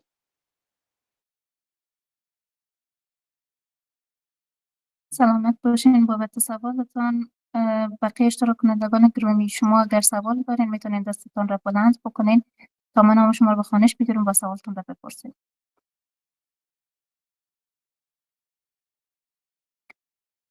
فکر کنم سوال نداریم. جناب استاد بفرمایید. بانو مرزی عزیزی را مطرح کنید. سلام به همه. سوال من این بود که امی جور کردن مونوگراف و قسم کتاب باشه و یا هم چپتر، فقط امی بود میخواستم میره بخونم. تشکر. سلامت باشین. ممنون بابت سوالتان. جناب بانو انوشه احمدی حمیدی بفرمایید شما. سلام، وقت شما بخیر. امید که جلو صحت سلامت باشید. انوشه حمیدی هستم، مسئله حقوق علوم سیاسی، سمستر اول دیپارتمنت اداره و دیپلماسی می باشد. در قدم نخست میخوایم از همتان خیلی تشکری کنم و همچنان از استاد از وبینار خیلی عالیشان. و همچنان سوال من بود که آیا میتونیم در نوشتن مونوگراف از چندین زبان استفاده کنیم؟ تشکر جهان. سلامت باشین. بانو زهره حضرتی بفرمایید شما.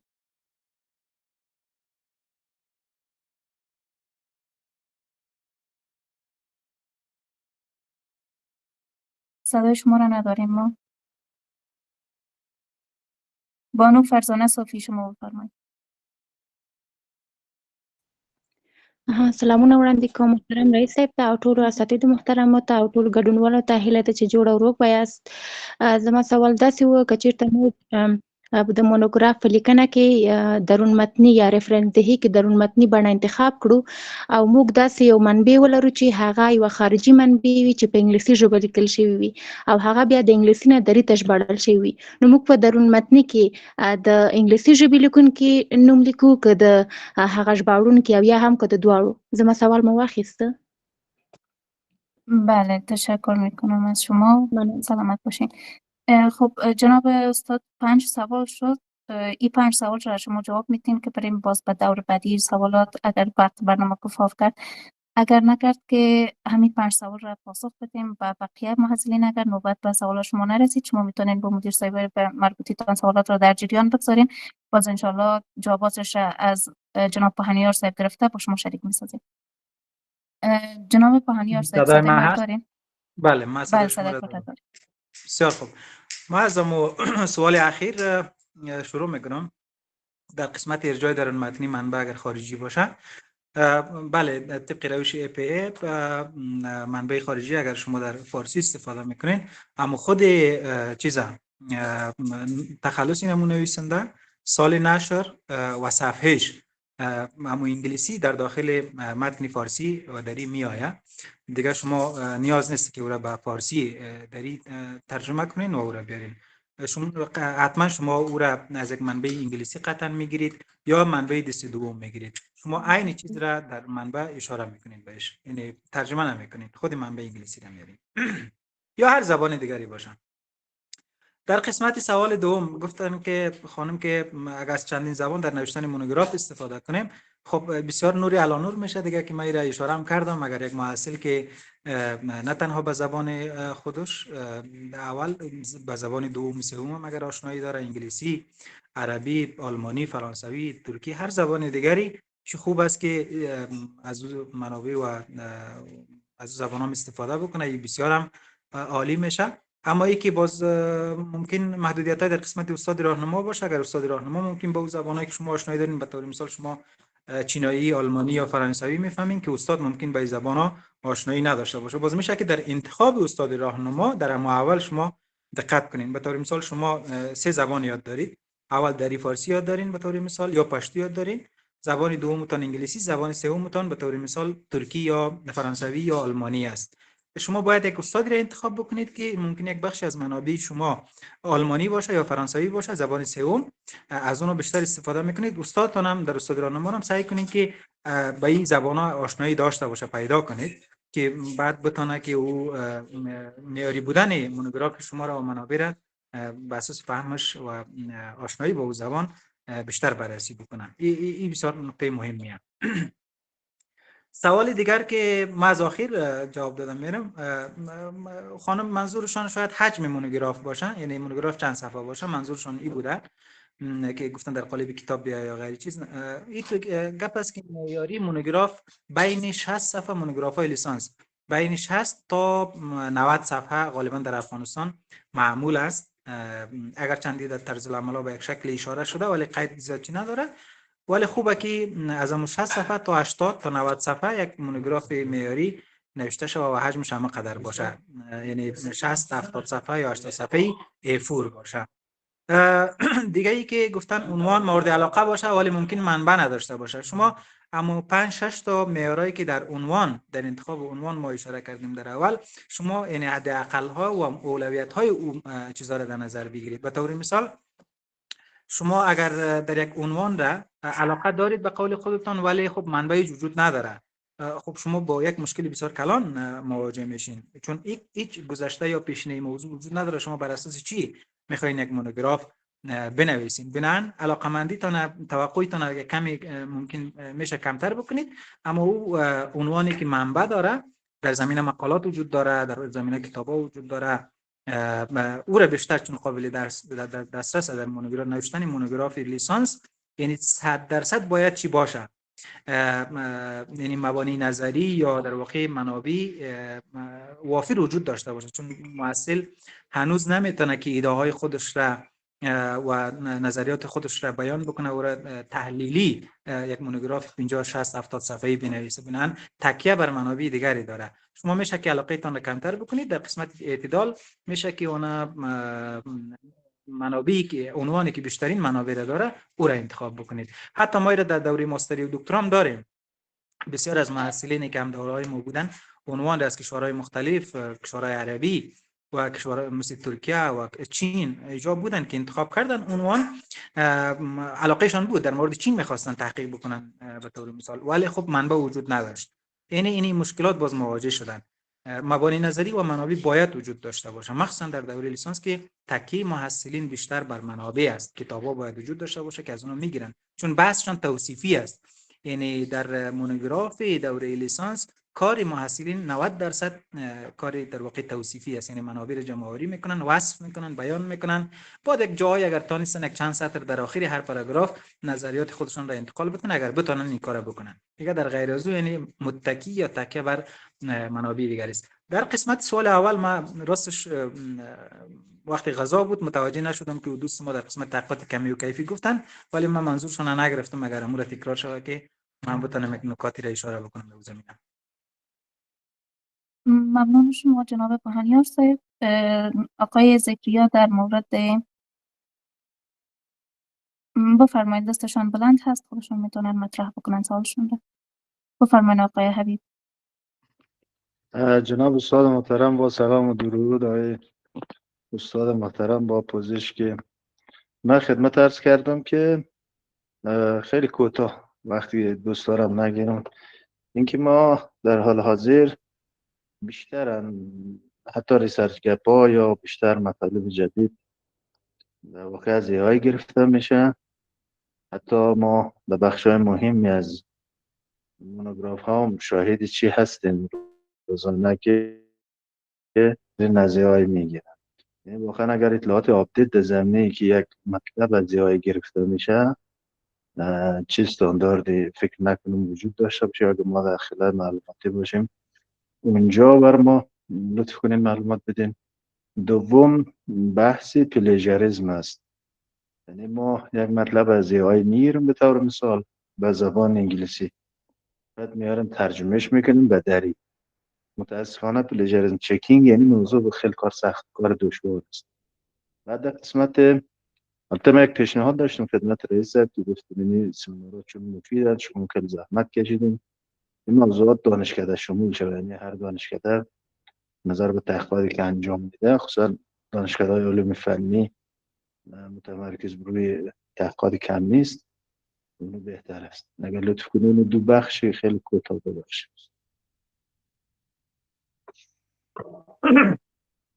اول در قسمت پلیجاریزم یا سرقت علمی در دوره مونوگرافی افغانستان خب 95% خب کاپی از دیگه. یک خب ما همه ما میدانیم، او هم دلایل خاص خودش را داره. تقصیر تنها از محصل هم نیست، از استاد هست، از نهاد تحصیلات عالی در کل هست، نبودی مقررات هست، نبودی وبسایت و ژورنال هست، نبودی مشخصا در قسمت پلیجاریسم دیگه کشورها چی دارن، اما سافت مشخصی دارن که نمونه گیری میشه.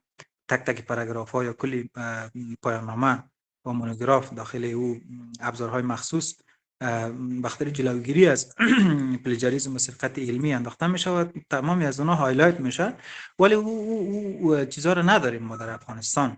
و مخصوصا که لیسانس ما در افغانستان که مونوگراف نوشته میکنه کاری تحقیقی، یک چیزی متاسفانه غیر معموله، در دیگه کشورها ما نداریم. دوره ماستری میشد، ولی خب هستن، ولی کم کم خصوصی ها و دانشگاه بعضی رشته ها در دانشگاه کابل هستن، ولی او ابزارهای لازم را وجود نداره که از سرقت علمی و مخصوصا امروز که AI شما میگین درست میگین در نوشتن یک پاراگراف کوچک در سوشال میدیا امروز دوستان ما میرن از او استفاده میکنن، خودشان حتی دست به قلم خودشان نمیزنن، فقط همینقدر میگن که یک متن به طور مثال در رابطه با این موضوع با ما بتین. خب AI هم بسیار روشنه، اما الگوریتمایی که وجود داره و نمونه هایی که آدم میتونه که ازش تشخیص بده، من شخصا اگه خودم کسی از AI نوشته کنه یک پاراگراف را بیارم، بسیار نمونه های وجود داره که من میتونم بفهمم که از AI گرفته شده. بسیار کار سختیه، به خاطر همین یک بخشی از کار در اینجا سخت کرده که محصلین ما خودشون دست به قلم نمیزنن، خودشون به نوشتن به خلق ادبیات دست نمیزنن، میرن از AI استفاده میکنن، ولی چون ابزارهاش مشخصا در نهادهای علمی وجود نداره و این روز همه در واقع مرتکب سرقت علمی و پلیجاریسم میشه و جلوگیریش هم کار سخته. اگر بخوایم در قسمت دانشگاه آنلاین صحبت کنیم که ایره چطور کنیم، ایره ما پیشنهادم است که اساتید راهنما ما مشخصا در قسمت مونوگراف تلاششان بری باشه که عنوان بیکر باشه و یک کار بسیار نزدیک با محصل انجام بده و برای محصل چی شود؟ برای محصل پیشنهاد شود و تاکید شود که از ابزارهای هوش مصنوعی از سایر از چیزا دوری بکنن و خودشان با قلم خودشان یک چیز بنویسن، اگرچند با خطاهایی باشه، اگرچند بالایی نگارشی روش تحقیقش اشتباه باشه، ساختارش اگرچند اشتباه باشه، ولی بازم بنویسه، چون او را به استقلالیت نزدیکتر میکنه. اگر این کار را بکنه این تنها میتونه، یا اگر بتونن که ابزاری را در قسمت همانجویی یا هایلایت آل ابزارهای وجود داره، در این زمینه هم اگر بتونه که اگر توان دانشگاه به او برسه که او یک نرم افزاری را بخره که این مونوگراف ها از زیر از او بگذره و تشخیص داده شوه، این اگرچند کار سختیه، ما که پیش بینی میکنم ازت میبینم کار سختیه، ولی امکانش هست. در روز زمینه میشه که باز از سرقت علمی جلوگیری شود. در قسمت تحقیقات کمی و کیفی امروز در دنیا یعنی معمول فعلا تحقیقات مختلط است، یعنی مختلطی از کمی و کیفی است.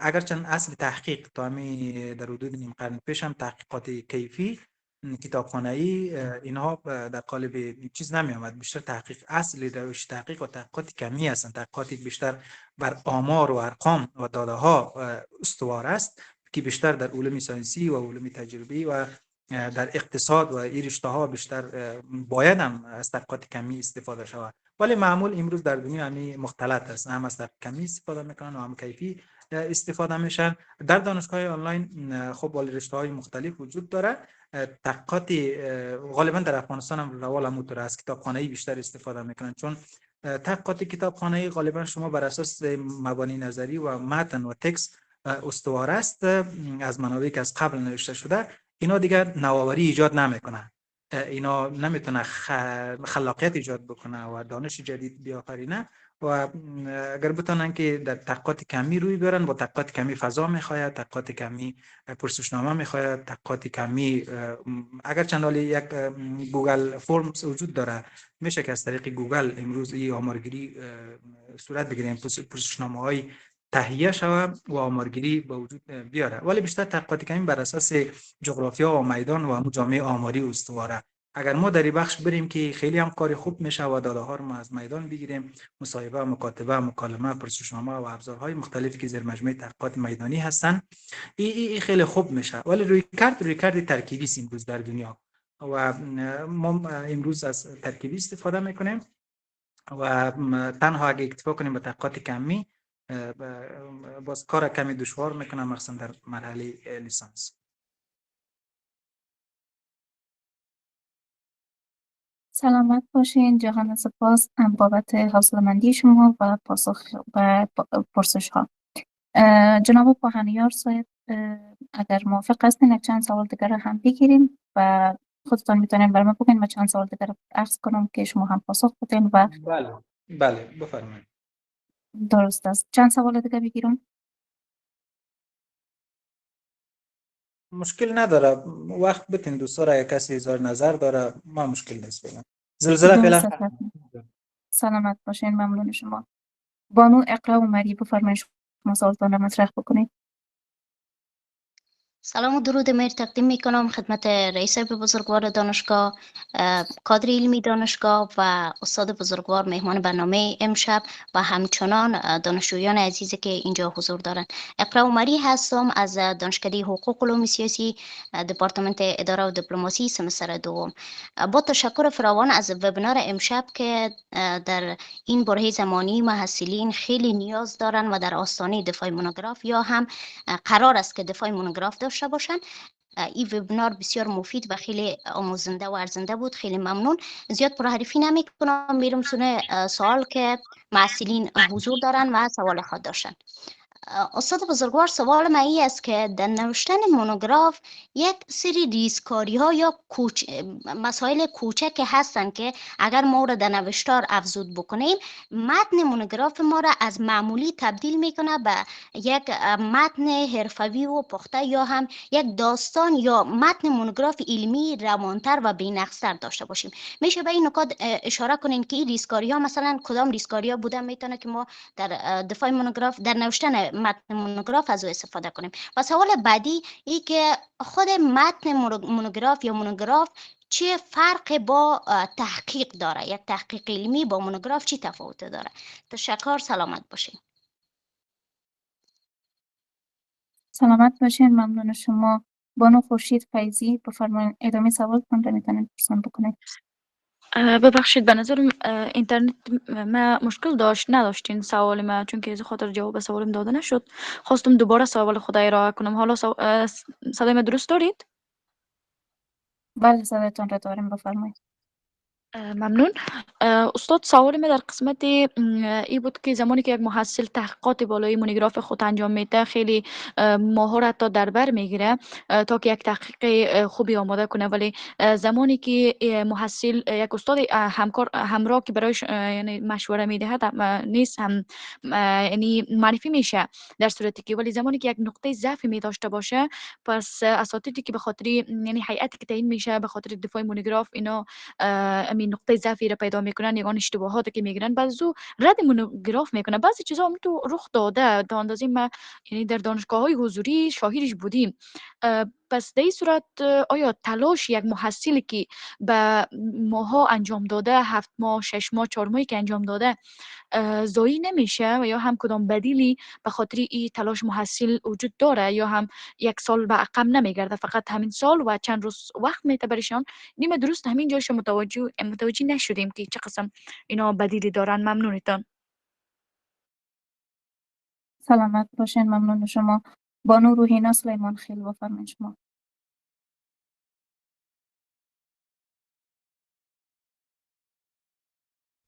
سلام و احترامات خدمت اساتید ارجمند و محصلین نهایت گران قدر، انشاءالله فرصتمند باشین. استاد محترم، سوال من بود که ما محصلین جدید هستیم، حالا درباره مونوگراف چیز نفهمیدیم، نفهمیم چه قسمت و بر ما خیلی یک چیز جدید است. اگر مونوگراف بدیل نداره که پس جبرانش کنیم. تشکر. سلامت باشین. ممنون شما. بانو حوا حبیبی بفرمایید شما. سلام و درود نصر شما، نصر استاد محترم، همه عزیزانی که اینجا در ویبینار حضور دارن. سوال کوتاه داشتم از استاد، میخواستم بپرسم که اشتباهات رایج محصلان در نوشتن یک مونوگراف چیست؟ اگر لطف کرده پاسخ ارائه کنن ممنون شما میشیم. سلامت باشین. و سوال بعدی از بانو سمیه اسماعیل زاده بفرمایید شما. سلام و سلامتی نثار همه دوستان، مدیر صاحب جناب استاد رحمانی صاحب و همچنین شماها. یک سوالی داشتم از جناب رحمانی صاحبی که در رابطه به پانلیست ها مگه لطف کنیم صحبت کنیم خیلی خوب میشه دیگه. همین سوال می بود. تشکر. ببخشید صدا شما درست نیامد. در مورد چی گفتین؟ پانویس. در رابطه به پانویس گفتم اگه استاد صحبت کنن خیلی خوب میشه. ممنون از شما. درست است. ممنون شما. و به عنوان آخرین سوال بانو فاضله عمری امان شما بفرمایید.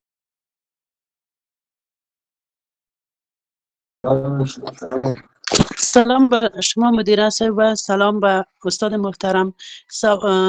در ابتدا مجان شده نمیتونستم، موضوع های اول نشنیدم. خواستم درباره مونوگراف ما استاد یکم معلومات بده که مونوگراف ما مثلا از طرف امی اداره بر ما عنوانش تعیین میشه، ما خود ما تعیین میکنیم، درباره از او یک معلومات بر ما بده. ممنون میشم. سلامت باشین. ممنون شما. جناب استاد بفرمایید، میتونین که به سوالات پاسخ بدید. بله. ما در قسمت از آخر شروع میکنم که کوتاه بتانیم با کل سوالات به یک شکل پاسخ بدیم. در قسمت مونوگراف خواهر ما سوال کردن. مونوگراف اولا که انتخاب عنوان از سوی محصل با همکاری استاد راهنما انتخاب میشه، یا چند تا عنوان را محصل انتخاب میکنه بر اساس پیش‌فرض‌های ذهنیش، بر اساس رشته‌ای که خوانده میبره دپارتمنت. معمول امی هست یا فرستاده میشه با امیر دپارتمنت و دیده میشه در دیتابیس که عنوانات تکراری هست نیست، یکش انتخاب میشه. بعد استاد راهنما مشوره میکنه، عنوان را کمی روش دقت میشه و ظرافتایی در عنوان به وجود میآید و همون معیارایی که در عنوان هم اشاره کردیم. با بعد از او استاد راهنما که انتخاب شد شروع میکنن به نوشتن در واقع مونوگراف.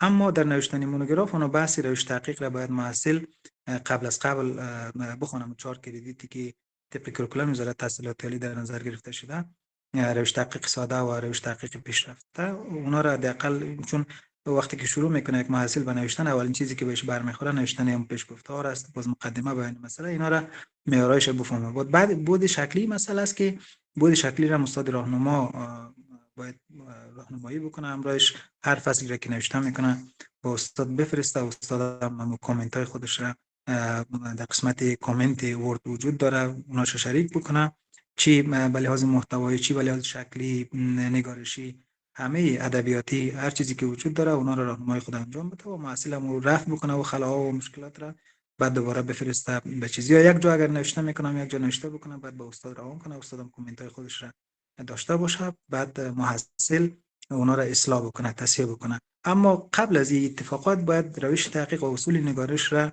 برای نوشتن مونوگراف محصل حداقل بفهمه یک جایی را درک کرده باشه چون کار تحقیقی مونوگراف را اگر بخواد شروع بکنه خب یک باره بدون هیچ اطلاعاتی هم در روش تحقیق هم در اصول نگارش بسیار کار دشواره چون در اون وقت اگر هر چقدر استاد راهنما همکاری بکنه کامنت بزنه مخصوصا که حالا آنلاین است مجازی است باز بسیار سخت میشه برای محصل نمیتونه که این کار خودش انجام بده باید یک همکار از نزدیک داشته باشه که بگویه که اینه به طور مثال خصوصا آپشنایی که در اردو وجود داره اونا را عملی پیش رویش انجام بده تا او یاد بگیره چون حال راه دور است باید این مقدمات را باید فراهم باشه یاد بگیرن باید چیزی مثل 7 هستن 8 هستن چی قبل 3 و 2 4 و 5 هستن در این زمینه خصوص بکنن برای نوشتن مونوگرافشان که خیلی مهم هستن سال اخیر تحصیلیشان اینا رو در نظر داشته باشه از حال آمادگی خود بگیره.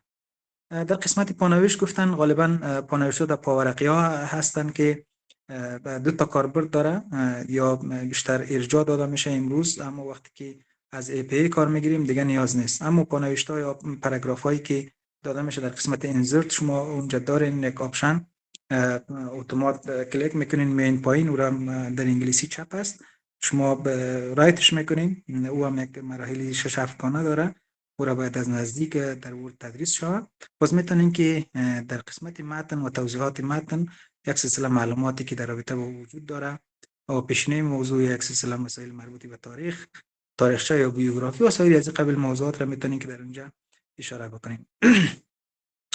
اشتباهات رایج یک محصل در مونوگراف اولین بار در انتخاب عنوان شروع میشه از اونجا که کار خراب میشه در بسیار از موارد که محصلین بعداً با مشکلات مواجه میشن تکراری بودن عنوان از عنوانی است که منبع نداشته باشه عنوانی است که استاد راهنمای خوب را انتخاب نکرده اینی مشکلاتی است که وجود داره و مخصوصا که بر ورد اگر مسلط نباشه خودش بخواد بنویسه اینا اشتباهاتی است که اتفاق میفته و بعد باعث دلسردیش میشه ایرا از روز اول در زمان انتخاب عنوان انتخاب استاد و علاقمندی که در زمینه وجود داره و طبق رشتهش باید باشه اینا رو انتخاب بکنه بعد در فرآیندش آهسته آهسته مشکلات گیری‌هاش حل میشه زیاد چی نیست در انتخاب عنوان بسیار دقت شه و استاد راهنما چون بخاطر از این تاکید میکنم که در افغانستان تقریبا بالای 50 تا 60-70% اساتید دانشگاه‌ها در افغانستان چه دولتی و چه خصوصی برای تحقیق مسلط نیستن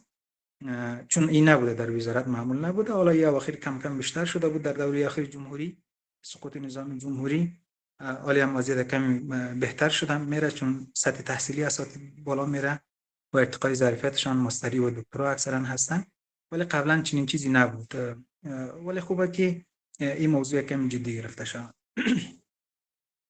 گفتن که مونوگراف اگر رد شود دوباره بخوانیم خب مونوگراف آخرین در واقع شرط فراغت است اگر یک محصل چه دولتی و چه خصوصی مونوگراف شده دفاع نمیکنه این هم در فرآیند تحصیلش فراغتش مشکل به وجود میاد و هم فردا میخواد جای وظیفه بگیره اگر مونوگراف دفاع نشده باشه خب او اما حقوقی که یا معاشی که از طریق تحصیلش با او میاد با مونوگراف در واقع یا تایید مونوگرافش با او اعطا میشه او ارزیابی میشه این مونوگراف را باید برای فراغت با آخرین مرحله تحصیلی باید در نظر گرفته شود و دفاع بکنن اگر رد میشه خب مجبور هستیم بنویسیم ولی معمولی است که زیاد دیگه این مسائل زیاد جدی گرفته نمیشه و اکثرا تایید میشه.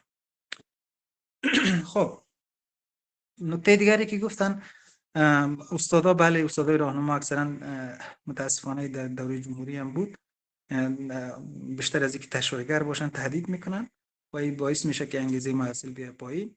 استاد باید خیلی مشفق باشه و استاد راهنما باید اگر اشتباه هم میکنه محصل باید تشویقش بکنه و نصیحت بکنه برای تصحیح در واقع پایان‌نامه مونوگراف در هر بعد ادبی و شکلی و محتوایی که وجود داره. ریسکاری های مونوگراف گفتن چی فرقی با کار تحقیقی داره؟ خب فرقی نداره ولی مونوگراف یک مقدمات تحقیق کار تحقیقی است. کار تحقیقی که معمول در دنیاست مقاله است.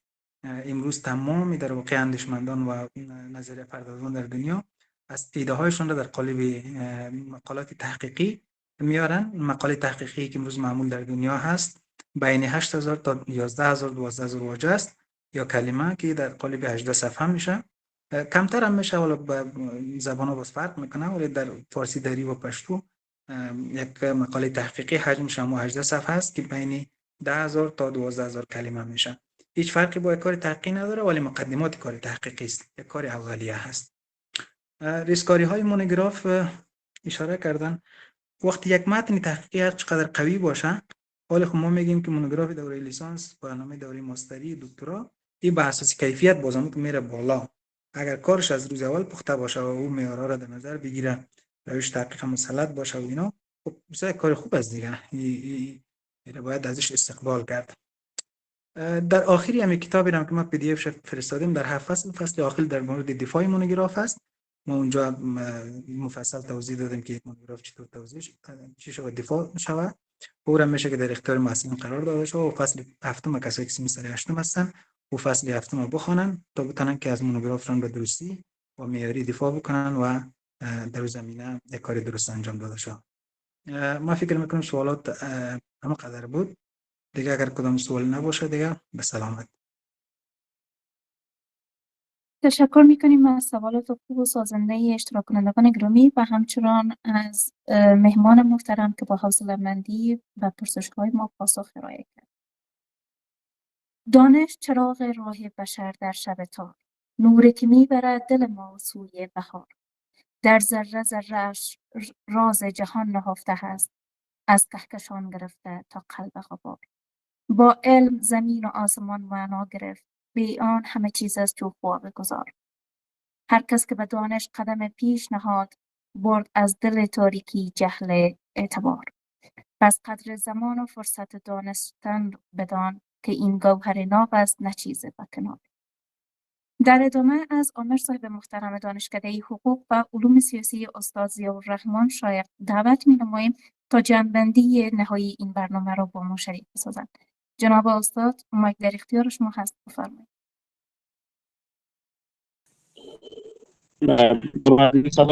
انشالله. بله، صدای شما هست جناب استاد. ممنونم. بسم الله الرحمن الرحیم. با درود و سلام خدمت جناب رئیس صاحب و همین گونه آقای دکتر رحمانی و همه همکاران و دانشجویان نهایت گرامی. من در نخست از جناب آقای دکتر رحمانی قلباً سپاسگزاری میکنم بابت این فرصت گذاریشان و همچنان بابت اینکه فرصت گذاشتن آمدن روی یک از موضوعات بسیار کلیدی و مهم صحبت کردن. من شخصا خودم از ابتدای برنامه تا حالا بودم و از گفته هایشان استفاده کردیم.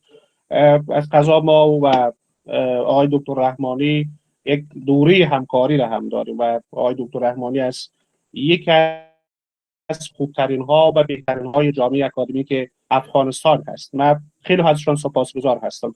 همین گونه از حضور همگان به ویژه جناب رئیس صاحب که تا این دم با حوصله‌مندی تمام در برنامه حضور داشتن و برنامه را دنبال کردن، باز هم قلباً سپاسگزاری میکنم. پیرامون مسئله تحقیق و شیوه نگارش بسیار به خوبی هم جناب رئیس صاحب و هم جناب رحمانی صاحب و هم آقای دکتر سانگزی بسیار خوب صحبت کردن. من نمیخوام باز هم صحبت ها رو تکرار بکنم. من با یک چند نکته رو به شکل کلی میخوام بیان بکنم، باز انشالله که میریم به ختم برنامه. همان گونه که رحمانی صاحب هم در جریان صحبت‌هایشان گفتن و هم استانگزی صاحب گفتن و هم جناب رئیس صاحب یادآوری کردن، شیوه نگارش و تحقیق چی در دنیای دانشجویی و در دانشگاه‌ها نقش بسیار مفید و نقش بسیار ارزنده دارد در شکلگیری تفکر علمی و در کنار مسئله در رشد مهارت‌های فردی دانشجویان. یعنی ما تنها موضوع تحقیق تنها نمیتونیم به نوشتن یک مقاله یا به نوشتن نامه یا یک گزارش یک چیز دیگه محدود بکنیم. تحقیق، شیوه نگارش، مخصوصا تحقیق خودش به نوعی پایه یادگیری عمیق و ماندگار است. پایه تولید دانش است. وقتی یک دانشجو تحقیق میکنه، تفکر انتقادی در درون دانشجو رشد میکنه، شکل میگیره. وقتی دانشجو تحقیق میکنه مجبور میشه که بیاید منابع مختلف بیا بررسی بکنه. بعد از بررسی که منابع مختلف میکنه، خب با منابع آشنا میشه، بیا اونها را با هم مقایسه بکنه. وقتی این مراحل طی میکنه به نقطه میرسه که بعد او را تحلیل بکنه و از برداشت خودش تا تحلیل خودش از اون مسئله بنویسه. یعنی وقتی این فرایند در زندگی دانشجو یک دانشجو طی میشه، باعث میشه که تفکری انتقادی دانشجو تقویت شود. یعنی دانشجو یاد میگیره، مجهز به این میشه که دیگه هر اطلاعات را بدون بررسی و بدون از که صحت و سقم و مسئله را مشخص بکنه هیچگاه نپذیره. مطالعه دیگه تفاوت بین مطالعه سطحی و بین مطالعه‌ای که با تحقیق انجام میشه دیگه به خوبی میتونه اینجا بیا بفهمه.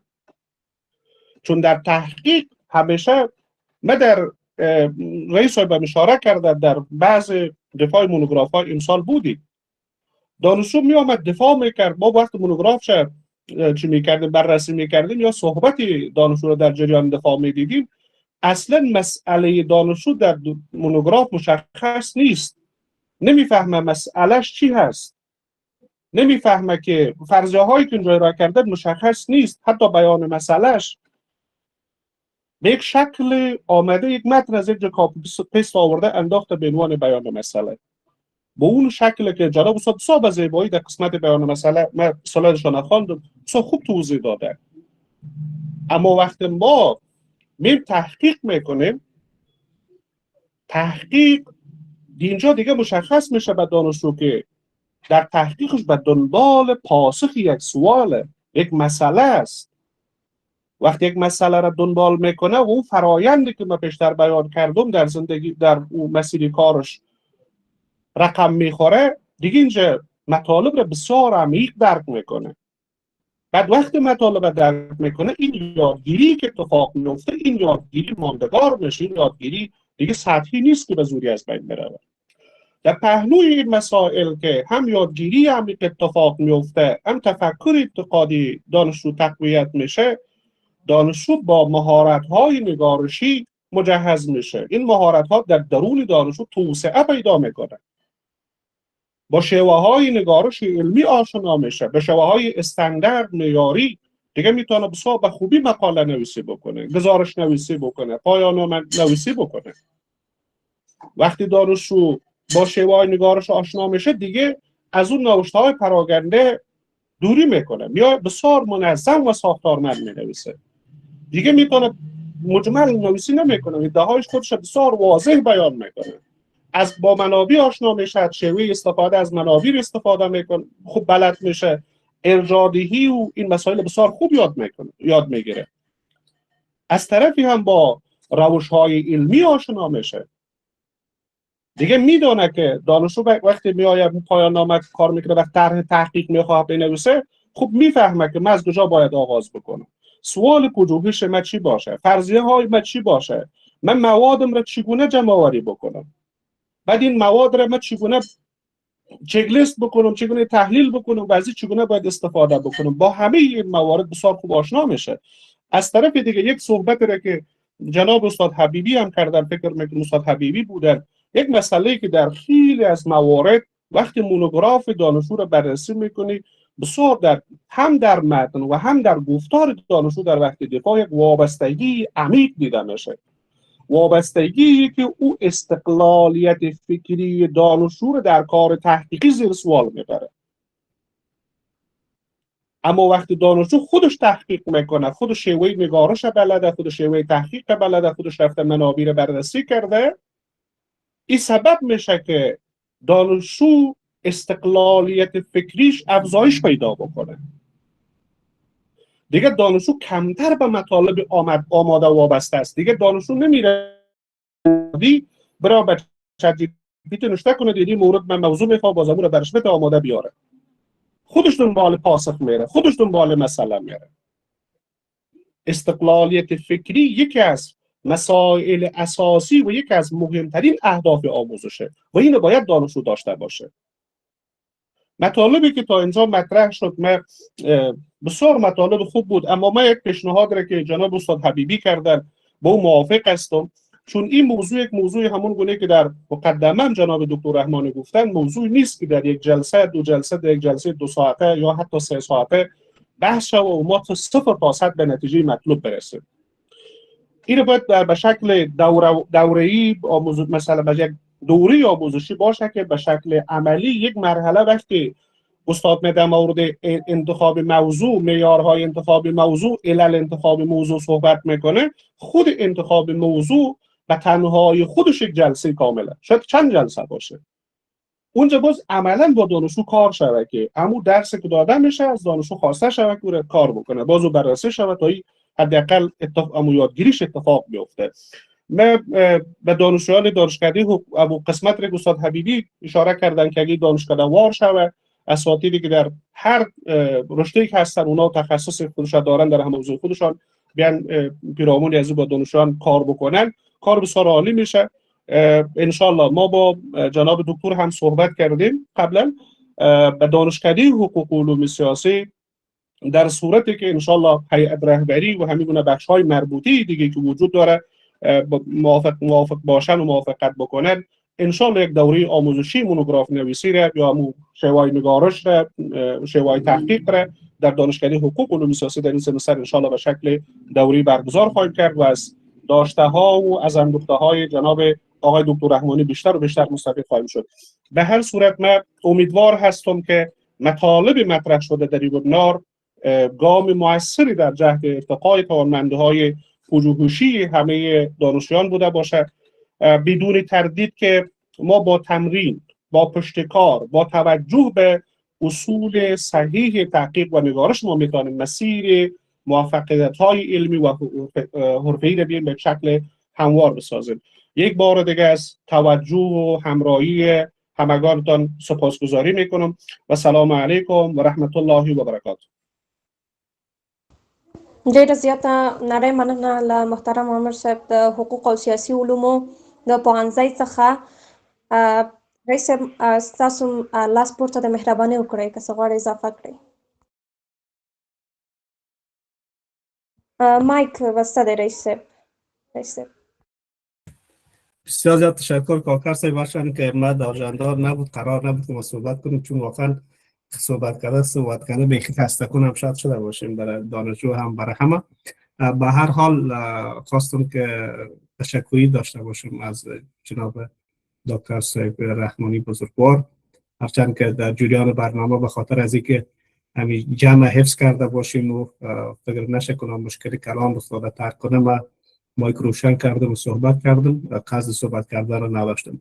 جناب دکتر صاحب بزرگوار، خداوند بهتان اجر نصیب کنه در بدل هر کلام و هر دقیقه فرصتی را که برای دختران افغانستان گذاشتیم. هفته گذشته ما یک جلسه داشتیم در دانشکده حقوق و علوم سیاسی. استاد گفت که ما تازه به جمع شما در دانشگاه آنلاین زن پیوستیم، اما واقعا وقتی که شور و شفا میبینم، اما دانشگاه حضوری که ما حداقل حال هم میریم یادم میره و فکر کنم که شر و شوف و کمی علاقه و انگیزه و اینا بسیار زیاد بلند هست. ما به دکتر صاحب وعده دادم، اونجا یادم است، گفتم دکتر صاحب دخترانی که در دانشگاه آنلاین زن درس میخوانن اینا خیلی زیاد مستعد هستن و انشالله وقتی که به صنفهای درسی رفتی باز میفهمی که علاقه از اینا به درس چگونه هسته. به خاطر از اینکه اولا خود این باید اعتراف کرد که با عنوان کسانی که ما در افغانستان تدریس کردیم از دانشگاه حضور دولتی گرفته تا خصوصی، واقعا استعداد دختران افغانستان خیلی زیاد به مراتب بالاتر از پسرها بود و همیشه در 6-7 دانشگاهی که ما تدریس میکردم کسانی که تاپترین مراتب میگرفتن و با استعداد بودن دختران افغانستان بودن. و یکی خوب دومی که از بین هم دخترها، از بین اونها که تعدادش به صدها هزار میرسن، نابترین به دانشگاه آنلاین زن آمدن. اونایی به دانشگاه آنلاین زن آمدن که نه پدرش روانش کردن، نه هم مادرش نه برادرش تشویقش کرده و نه هم به خاطر از این آمده که وظیفه بگیره. این دختر صرف به خاطر از این آمده که با سواد شد. پس اون خوبایش که حداقل اگر شما در یک کلاس محاسبه کنین که در یک کلاس 60 نفری 70 نفری یک صنف 70 نفری 5 تاش همون تاپ ترینش باشه، اونا آمدن به جبهه ما پیوستن، چون اونا تعهد دارن که بی سواد نمیمونن.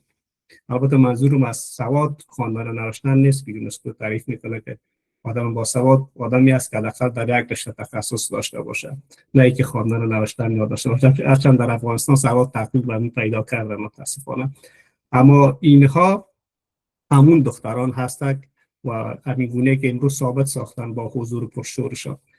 شاید هیچ دانشگاهی را من سراغ ندارم و ندیدم که در ویبینارهایش از 100 نفر بیشتر باشه محصل و یا هم استاد در شکل حضوری، اما بالاتر از 2000 خوبه با چشمای خودم هم دیدم. نمیتونم که قدرم از صفحه یوتیوب ما را دنبال میکرد و جالبی بود که همکارای تکنیکی ما بیرون شده بودن از ویبینار و میزبان خودش بیرون شده بود و کسی جا برش خالی نمیکرد و اینا کسان هستند که ریکورد گوگل میت هم شکستان و چون تعهد دارن که باید یاد بگیرن. ما تشکری میکنم در کل از رحمانی صاحب بزرگوار و همچنان این موضوع را میخوایم اشاره کنم که دکتر صاحب رحمانی کتابی را که نوشته کردن با عنوان هدیه و شما دختران و دانشجویان زن او را هدیه دادن، اهدا کردن که شاید از طریق همکاران کتابشان که روش تحقیق هست در خدمت شما قرار میگیره. البته کتاب علمی هست، کتاب نیست که به درد نخوره، کتابی است که به درد دانشجویان میخوره و صافی کتابه. جلسه هم باید دادن و حالی هم که در صحبتش گفتن که اختیار قرار دادن، انشاءالله از طریق همکاران به خدمت شما میرسه. من تشکر میکنم از دانشکده حقوق علوم سیاسی، ما واقعا میزبانی خیلی خوب و نابر انجام دادن. از آمر صاحب دانشکده، رئیس دانشکده حضور ندارن و آمر صاحب که بسیار زیاد توجهشان در خصوصا در مسائل تحقیقی و در مسائل ریسرچ و اینا هست که ما صحبت‌های هم داشتیم همراهشان و در جلسه مونوگرافشان اشتراک کردیم. ما برشان وعده میتونم که هیئت رهبری دانشگاه از هر برنامه‌ای که او به تضمین کیفیت انجام بده در دانشکده حقوق علوم سیاسی حمایت میکنه و حمایت خواهیم کرد و این وعده را دیروز هم دادیم و امروز هم وعده را برشان میدیم. تشکر میکنم از دکتر سبستانکزی هم که با توجه به مصرفات‌هایی که داشتن حضور رساندن، از صحبت‌ها از اونها هم مستفید شدیم. ممنون، سپاسگزار شما دانشجویان عزیز. انشالله که بخیر روز دوشنبه سمستر بهاری ما شما رسما آغاز میشه و روز یک شنبه هم با شما یک محفل جشن آغاز سمستر و خوش آمدگویی به محصلین جدید شمول ما داریم. حتما حضور داشته باشین که نکاتی را بر شما خواهیم اعلان کرد و تا بخیر بر اساس از اونمو ما سمستر آغاز کنیم و شما باید مطلع باشین از قانون، مقررات، مسائل نظم دیسیپلینی و همچنان آشنایی پیدا کنین. شما یک تازه به دانشگاه این زن پیوستین و تشکیلات اداری دانشگاه. ما در سمستر گذشته 16,000 متقاضی فرم ثبت دانشگاه این زن خانه‌پوری کرده. 16,000. اما متاسفانه که ما 2,000 فکر کنم که بین 1900 تا 2000 مسئله ما تانستیم که در این سمستر بهاری جذب کنیم. این 16,000 کسانانی هستند که دخترای با استعدادی هستند، اما بنابراین که ظرفیت بیشتر در ما نداشتیم نتونستیم جذبشان کنیم متاسفانه. و اینا چندین سمستر دیگر باید منتظر بشینن تا که وارد دانشگاه شدن. شمایی که وارد دانشگاه شدین خوششانسترین هستین، از این فرصت ها استفاده کنین، از اندوخته های استادان ما استفاده کنین، وقتتان به هدر ندین، از هر لحظه وقت و فرصتتان استفاده مستقیم کنید. یک بار دیگر تشکر از همکاران تکنیکی و تمامی اشتراک کنندگانی که حضور داشتن، از اساتید عزیز ما در برنامه امروز وبینار که موفقانه به اتمام رسید. تشکر. علم رڼا ده په زړونو کې ځلیږي، علم رڼا ده په زړونو کې ځلیږي، د جهل شپې پرې له جهانه تیریږي. درنو ګډونوالو او قدرمنو میلمنو، د پروګرام په پای کې له ټولو درنو ګډونوالو څخه د زړه له کومې مننه کوم چې زموږ سره په دې علمي سیمینار کې ګډون وکړ. په ځانګړې توګه له قدرمن محترم پوهنیار ډاکټر عبدالسمیع رحماني د حقوق او سیاسي علومو پوهنځي استاد چې په ډېر اخلاص او مسلکي او علمي ډول د مونوګراف لیکنې په اړه خپل پراخ علم او تجربې له موږ سره شریکې کړ. بې له شکه د دوی ارزښتناک معلومات زموږ د ټولو لپاره ډېر ګټور او الهام بخښونکی و. په پای کې تر بلې اونۍ پورې د الله تعالی دې ستاسو د ټولو مل وي. خدای پامان.